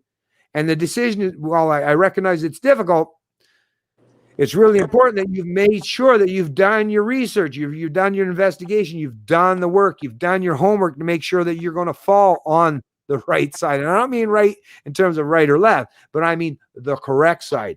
And not just what's good for you, but what's good for you tomorrow, next month, next year, your children, your grandchildren, because that's the thing. It's not a one-off thing where we're just going to worry about winning a battle. It's about winning a war, and it's the war of ideas. And the idea is, once again, I'll remind you one more time, folks, is authoritarianism, might makes right, or a live, let live mentality where liberty reigns supreme. Pick one, because there is no real middle ground or gray area currently, or at that point in time, there won't be at least. And it's so easy to figure this out, folks. It's literally a couple clicks away. We're living in information war. Ignorance is your own choice, and we will play evidence. I'll play the stuff right now. I sent you one right now through Facebook. I'm going to play two clips, each of them about 2 minutes long. Then this is the stuff that you can find on YouTube by mainstream sources. One for now. Yeah, I'm going to send the second one to you once you share that first one. Okay. Here's the second one. Well, okay, let me get this started sharing here. One sec. Just one sec. And like, folks, this is the stuff that we can show you here on my live stream that's on YouTube that's by mainstream sources. All the stuff that I can't show you because it's, maybe explicit material that Hunter Biden's implicated in, you can find that as well. But here, just these two clips I'm going to play for you should be reason alone why he gets investigated and he's being talked to by some FBI officials. So let's listen to this one by Hunter Biden. All right. And then I just got to run real quick here. One sec here. Just don't close your screen because it shuts the audio. I know I will. From my father to tell me that the New York Times is calling, but my old partner, Eric, who literally has done me harm for I don't know how long, is the one taking the calls because my father will not stop sending the calls to Eric. I have another New York Times reporter calling about my representation of literally, Dr. Patrick Coe, the spy chief of China, who started the company that my partner, who was worth $323 billion, founded, and is now missing. The richest man in the world is missing, who was my partner. He was missing since I last saw him in his $58 million apartment and signed a $4 billion deal to build the largest LNG port in the world. And I am receiving calls from the Southern District of New York, from the U.S. Attorney himself. My best friend in business, Devin, has named me as a witness without telling me in a criminal case, and my father without telling me. So Hunter Biden needs to win, folks, and Joe Biden needs to win because their life is on the line. If they don't, they go to jail. That's why Joe Biden needs to win, because he can get in there and pardon himself. He knows they've been under investigation. He just admitted, Hunter Biden, he's been under investigation. And the crazy thing is they waited till after the election to tell you about it. They're all in on it. It's all been covered up. The FBI, everyone has seen this laptop. Rudy Giuliani's seen it. He leaked it. A lot of the photos got leaked out. The Chinese actor back in September said it's all going to come out. Watch these hard drives. And this is only one hard drive. We know there's so many more hard drives that implicate these individuals. There's the Hillary Clinton emails, 33,000. You got the Anthony Weiner laptop that had the insurance file as well. And he got in trouble for texting and sending news to underage girls. But you think that's just the tip of the spear? No, he had a bunch more stuff. Huba Abedin worked for Hillary. So there was a bunch more implicated on that hard drive. Then, yes, you have the Hunter Biden hard drive. And you think the guy only has one hard drive? Geez, have you seen how many videos of him smoking crack and wanking his thing and doing nasty things with hookers he had on these hard drives? This guy probably has stacks of hard drives, this stuff. He seems like he's an addict. So That's just one hard drive they looked at. I mean, so that in itself, he said, I am working and talking to the spy chief of China. Why the hell is Joe Biden's son talking to the spy chief of China? And why isn't our government officials asked him, yo, why are you talking to the spy chief of China? Why is he sending you guys money? Are you guys compromised here? China doesn't just send people money unless you're getting something in return. China's a communist nation. They're not nice. They're not giving out rainbows and unicorns over there. They give things out unless there's influence behind it. So what's going on here, guys? And then the second clip, which we can show now, which of the father who knew about all this stuff and who is here in a Council on Foreign Relations meeting. He's on tape bragging, guys. This is how confident they were that they were going to win, and how confident that they thought they would never get caught. He's on in the CFR meeting bragging about how the prosecutor was going to go look into some of this Burisma stuff in Ukraine because China was, they got control over their prosecutors. So China, it's whatever the CCP says rules. But in Ukraine, they had a change in regime change in leadership, and you got a few prosecutors over there who actually wanted to look into some of this stuff. And what's Joe Biden do? Well, he makes sure that guy gets fired. And we're going to watch it from his own mouth here, something that this own video should have him implicated. Okay, where are we at here? Okay. Victor Shokin, Prosecutor General Victor Shokin, in his investigation of corruption involving Burisma Holdings and natural gas, identified Hunter Biden. Not wanting his corruption to be exposed, Joe Biden swung into action using U.S. loan grants. Hold on here, let me bring it back. Using U.S. loan grants as hostage while demanding Shokin be fired. So he's like, hey, you guys are hurting right now. You're in a little conflict in Ukraine. You guys could really use this foreign aid money to help your country. Literally holding potentially, poor people's money on the hold, people that could desperately use this aid. And I'm not even that much in support of foreign aid, but that's a side story. But he's using the aid as leverage, saying, listen, fire the prosecutor who's looking into the company that my son's on the board because you're going to expose the corruption and the money slush fund that we're running over there. Fire him or you get no money. That in itself should get Joe Biden arrested and put in jail. And we'll hear it from his own mouth. Yeah. I remember going over convincing our team or others to convincing us that we should be providing for loan guarantees. I went over Click your mic. 12th, 13th time to Kyiv, and I was supposed to announce it's just quiet. $1 loan guarantee. And I had gotten a commitment from Poroshenko and from Yatsenyuk that they would take action against the state prosecutor, and they didn't. So they said they were walking out to the press conference. I said, no, we're not going to give you the $1 billion. They said, you have no authority. You're not the president. The president said. I said, call him. I said, I'm telling you, you're not getting $1 billion. I said, you're not getting $1 billion. I'm going to be leaving here. And I think it was 6 hours. I looked, I said, leaving in 6 hours. If the prosecutor's not fired, you're not getting the money. Oh, son of a bitch. Got fired. And they put in place someone who was solid.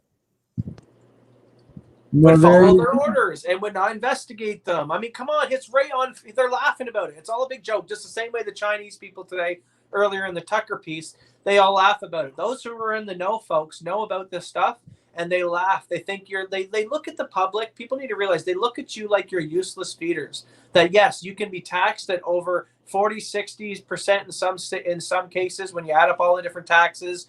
That you can be put a muzzle over your face. You can be told to sit in your house. You can be told to take a vaccine that's been rushed through the process. And most people will drink the Kool-Aid and will do it. So the elites, the ruling class, sit on their their luxury castles. They sip their teas. They look at you like you're dog crap on the bottom of your shoe and that you need to be culled. Because every once in a while, the population gets a little too big and the beach gets a little too full. And these elites, well, they like their space. They don't want to share the beach with you. They don't want to look at your crappy family having fun. They want to see their prodigy having fun. And you know what? As life expectancy technologies get better and people start living longer, that means there's only going to be more crowding. And these elitists, well, you know what? They want their technology, or they want their families to get the technologies, and maybe not you, because that's how they're designed. They're sociopaths. They're psychopaths. Mommy didn't love them. Mommy didn't raise them right. These people are idiots. And they're evil people, and they walk around. They're the predator class, and we walk around as the sheep who are just trying to live out our lives, be moral, good human beings, not realizing that, oh, there's a totally different human out there, the type who's the Jeffrey Dahmer, who will cut your daughter up and do terrible things. And we think that, oh, that's just in the movies. No, there's people in positions of power that think like that. And these are the people, look at what they do in China, right? You got to be a certain type of human being to grab Uyghurs, put bags over their head, take them to concentration camps, and literally do a genocide of their people because they won't adhere to your communist values. This is the type of leadership that has control over Joe Biden, and this is the type of world that do you want to live under? Look at the map behind me. Do you want liberty to win, or do you want communism to win? Because that's where we're at now. Yeah. Well, Matt, I'm just saying we're bumping up on 1 hour and 54. And actually, I think right now, if we do a quick synopsis, tie this up and finish it under 2 hours. And on the outro, I'm going to play that video one more time, that great music video, because I think it's a really excellent one. But I think 2 hours is probably a good time to start summarizing. So like I said, you're much more privy and knowledgeable on this particular topic and subject matter than I am. So if you want to just, like I say, do a final summary in terms of what you want to say, and then as well as we're going out, like I said, I'll leave the last couple minutes of this video and I'll play that great song that we started by introducing this video. We'll play that as the outro to end this podcast, and then we'll just get back to doing some more research, investigating, and figuring out what we're going to bring to you in the next podcast. Because there's lots more information that's still got to be brought to light, but we're going to start to tie this one up here now. So go ahead there, Matt, and finish with your final thoughts. So my final thoughts were, I don't know if it's just me that's noticed it, but I find us in the liberty movement, we kind of almost adapted a hive mind, that one of us will say a sentence or something that'll make sense or come up with a new strategy, and then it gets parroted through the community, and then it makes its way up to the president. So I want to be thankful to all the patriots out there doing their job, whispering these other strategies to other individuals, because it's worked. Because yes, the president did come out. He was golfing for a couple months there. He wasn't that active and engaged. And to a lot of us, we felt like we were losing the propaganda war. It was getting closer and closer to the election actual where they do the swap over presidents. And it was looking like it was going to be Joe Biden. But then the Patriots and, the Stop the Steal guys with Ali and InfoWars and Cernovich and all these great human beings, they took up the initiative. They got off the couch and they went out there and they started these rallies and stuff. And then they themselves were parroting things like myself were saying that, Trump needs to follow these 5 different things he could do, pardon his friends in the whistleblower movement. He pardoned Michael Flynn. I'm still hopeful. I'm still thinking we may see the Edward Snowden and the Julian Assange. For sure, maybe Assange. I'm on the fence whether he'll pardon Snowden yet. But Assange's life is in danger, where Edward Snowden, he's okay. He's in Russia. So we're focusing on Assange, and he might still do that. And then we're saying, come on, President, you have the Oval Office. Give speeches from there. He listened. Now he's giving speeches. He calls up these hearings himself and gives testimony to these senators about the election fraud. So he's taken up the mantle. He's doing the right things. And now he's holding rallies again, which is what we also told him to do. So the Patriots keep pushing the information out there, keep circulating this stuff, sharing my videos, other creators' videos, and parroting this stuff, because it's getting up to the president. Because, think of how much things he has to do in the run of a day, right? He's meeting with military leaders. He's having all these meetings. How much time does Donald Trump truly have to sit down and divulge into day-to-day politics and the news and what's going on in the legal battles? He probably gets briefed on it. But the beautiful thing is he gets briefed on it, and, we kind of all parrot and master our way of explaining the messaging to him. So when we do parrot it to him, we can give him in a simplified version that he can understand, because the man, to all credit, he's an elderly man, right? He's in his 70s, which is not to diminish him or anything, but to stay on top of this stuff takes a lot of time and effort. So he's listening, and I think what we're going to see transpire is you're going to see this get pushed to the Supreme Court, and just like in Al Gore and Bush, they were saying Al Gore was going to win right up until Bush win at the end. So we very, very well see the flip there. I think we will see the flip there. I think Amy Coney Barrett, come on, Trump would have known this, and he guaranteed they met in the White House. They say that I think he said that they didn't talk about it, but that would be an unbelievable. If you're interviewing someone to be on the Supreme Court, and the questions you ask them is not, "Hey, we know this is going to be contested. The mail-in ballots are going to be a mess. When this comes down, I think how he probably said it. He didn't directly ask her, "Would you vote in my favor?" He probably said, "Will you read the Constitution as written?" And if it is read as written, then the as written has a lot of the stuff you're not allowed to just. They've written these new laws because of COVID to just allow the mail-in ballots. But in a lot of these certain states, that stuff was illegal at the time. But they made an executive decision at the state level to do it. But there never was a Supreme Court of the land say, "Okay, yes, this is cool." It never made it that level. Finally, through this case with Texas and these other ones joining on, we're finally going to get an answer to, was even doing the election the way it was with all the mail-in ballots, even constitutional the way that it was set up to do an election. And in a lot of realities, when people actually look at the legal aspect, look at the literature, a lot of the things they did wasn't adherent to the Constitution. Why? Because you had certain states who gave different rights. So then you got the ones that, well, so-and-so said that they could come in and cure their ballot if there was a mistake. They could come in and fix the mistake and resubmit it, where other parts of the country didn't allow that. So that's unequal. It's unfair treatment. So there will be all these technicalities in which once it gets to the Supreme Court of the land, they have to throw it out. And that's why I think Trump, he knew when he hired these individuals on the Supreme Court, all they have to do is just read and give their opinion by how the Constitution is written, and we won. Because then it becomes down to the electors.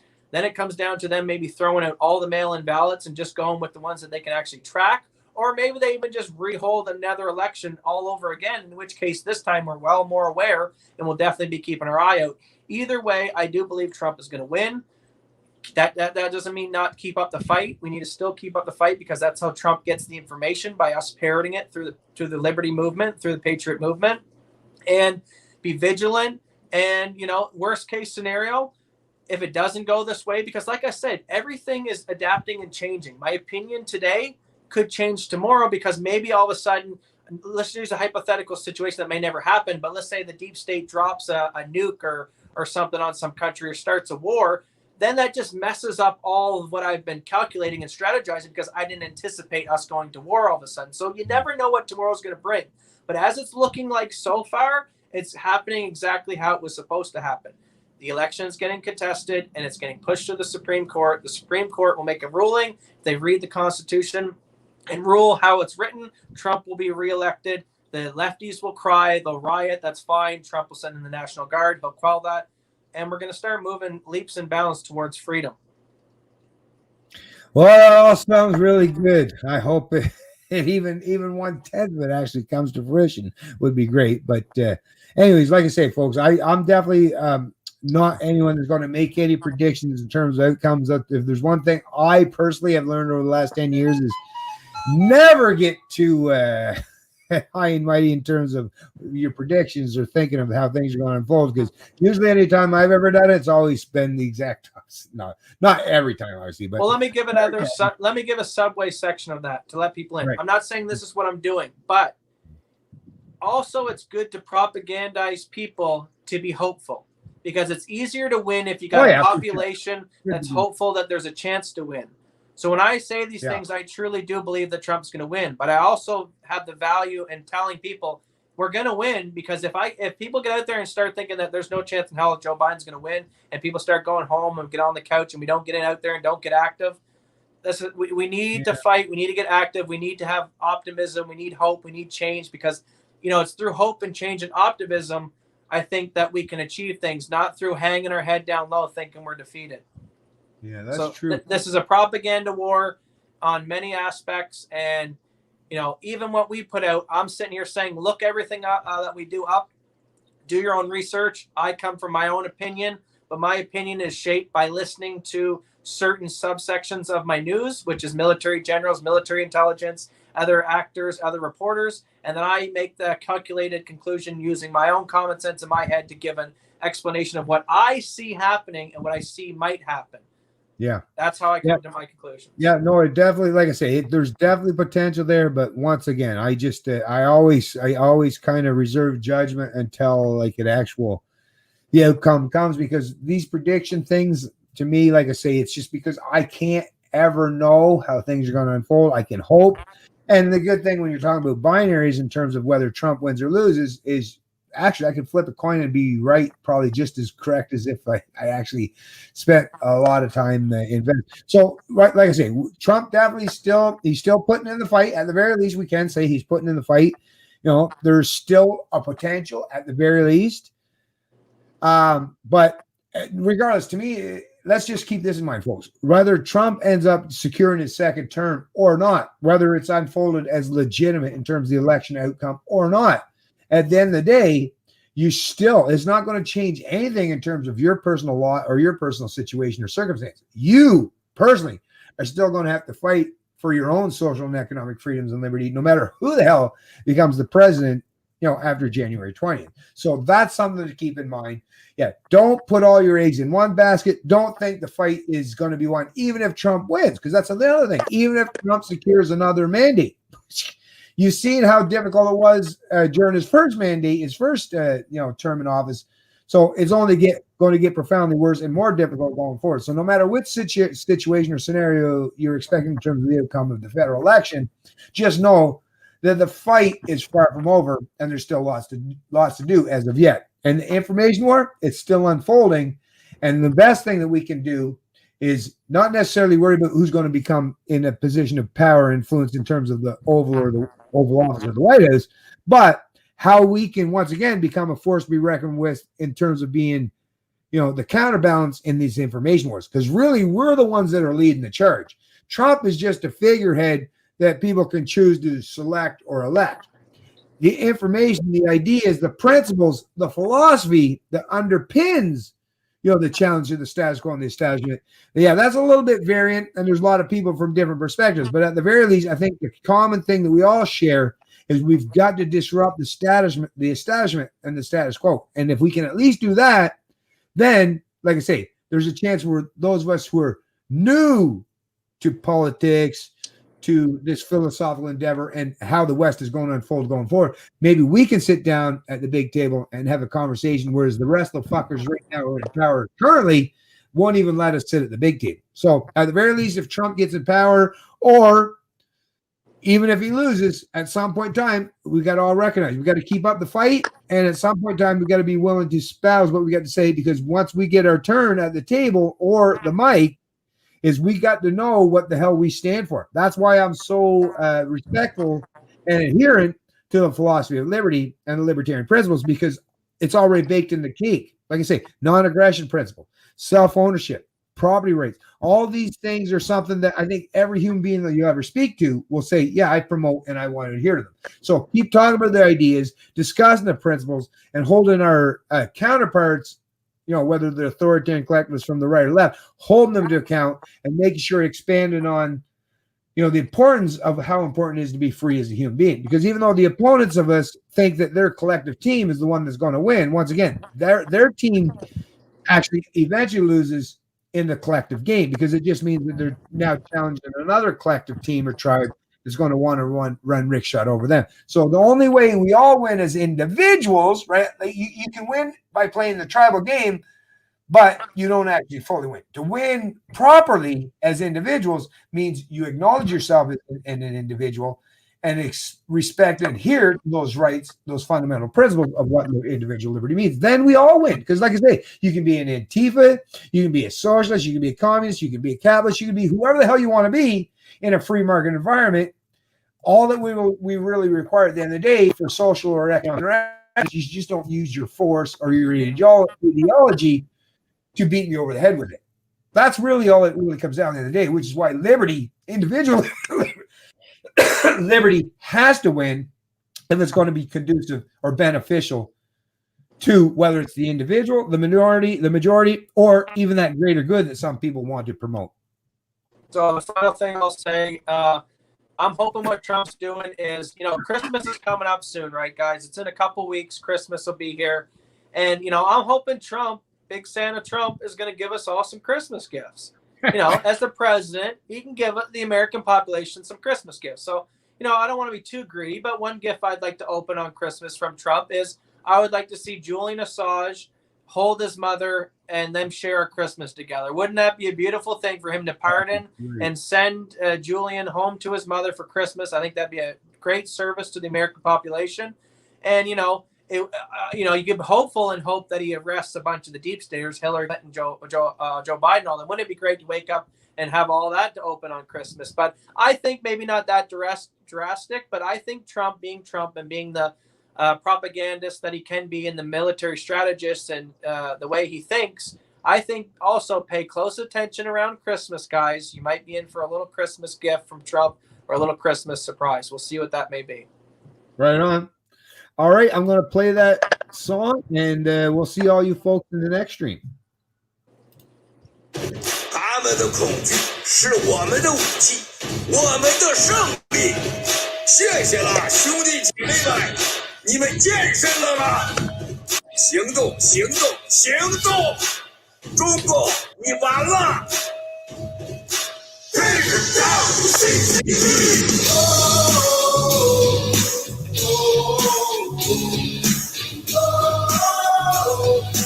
Take it down, CCP! Take it down, CCP! Take it down, CCP! Take it down, CCP! Take it down, CCP! Everything's just beginning for the games you want to play. Bring it on and now we'll fight to the end. Just watch and see. It's all started, everything's begun, and you are over. Cause we're taking down the CCP. Spread the word all through Hong Kong. We will fight till they're all gone. We rejoice when there's no more. Let's take down the CCP. They have all life for too long. We will end what they do wrong. Spread the word of the Hong Kong. Let's take down the CCP. The world is flying little longer, and you will surrender.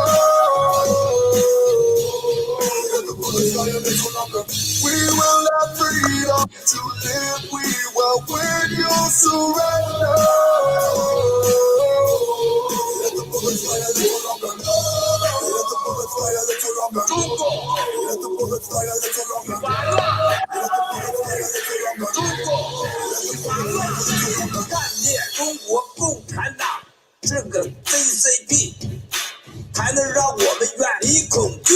Take it down, CCP. They try to scare the nation with fabrication.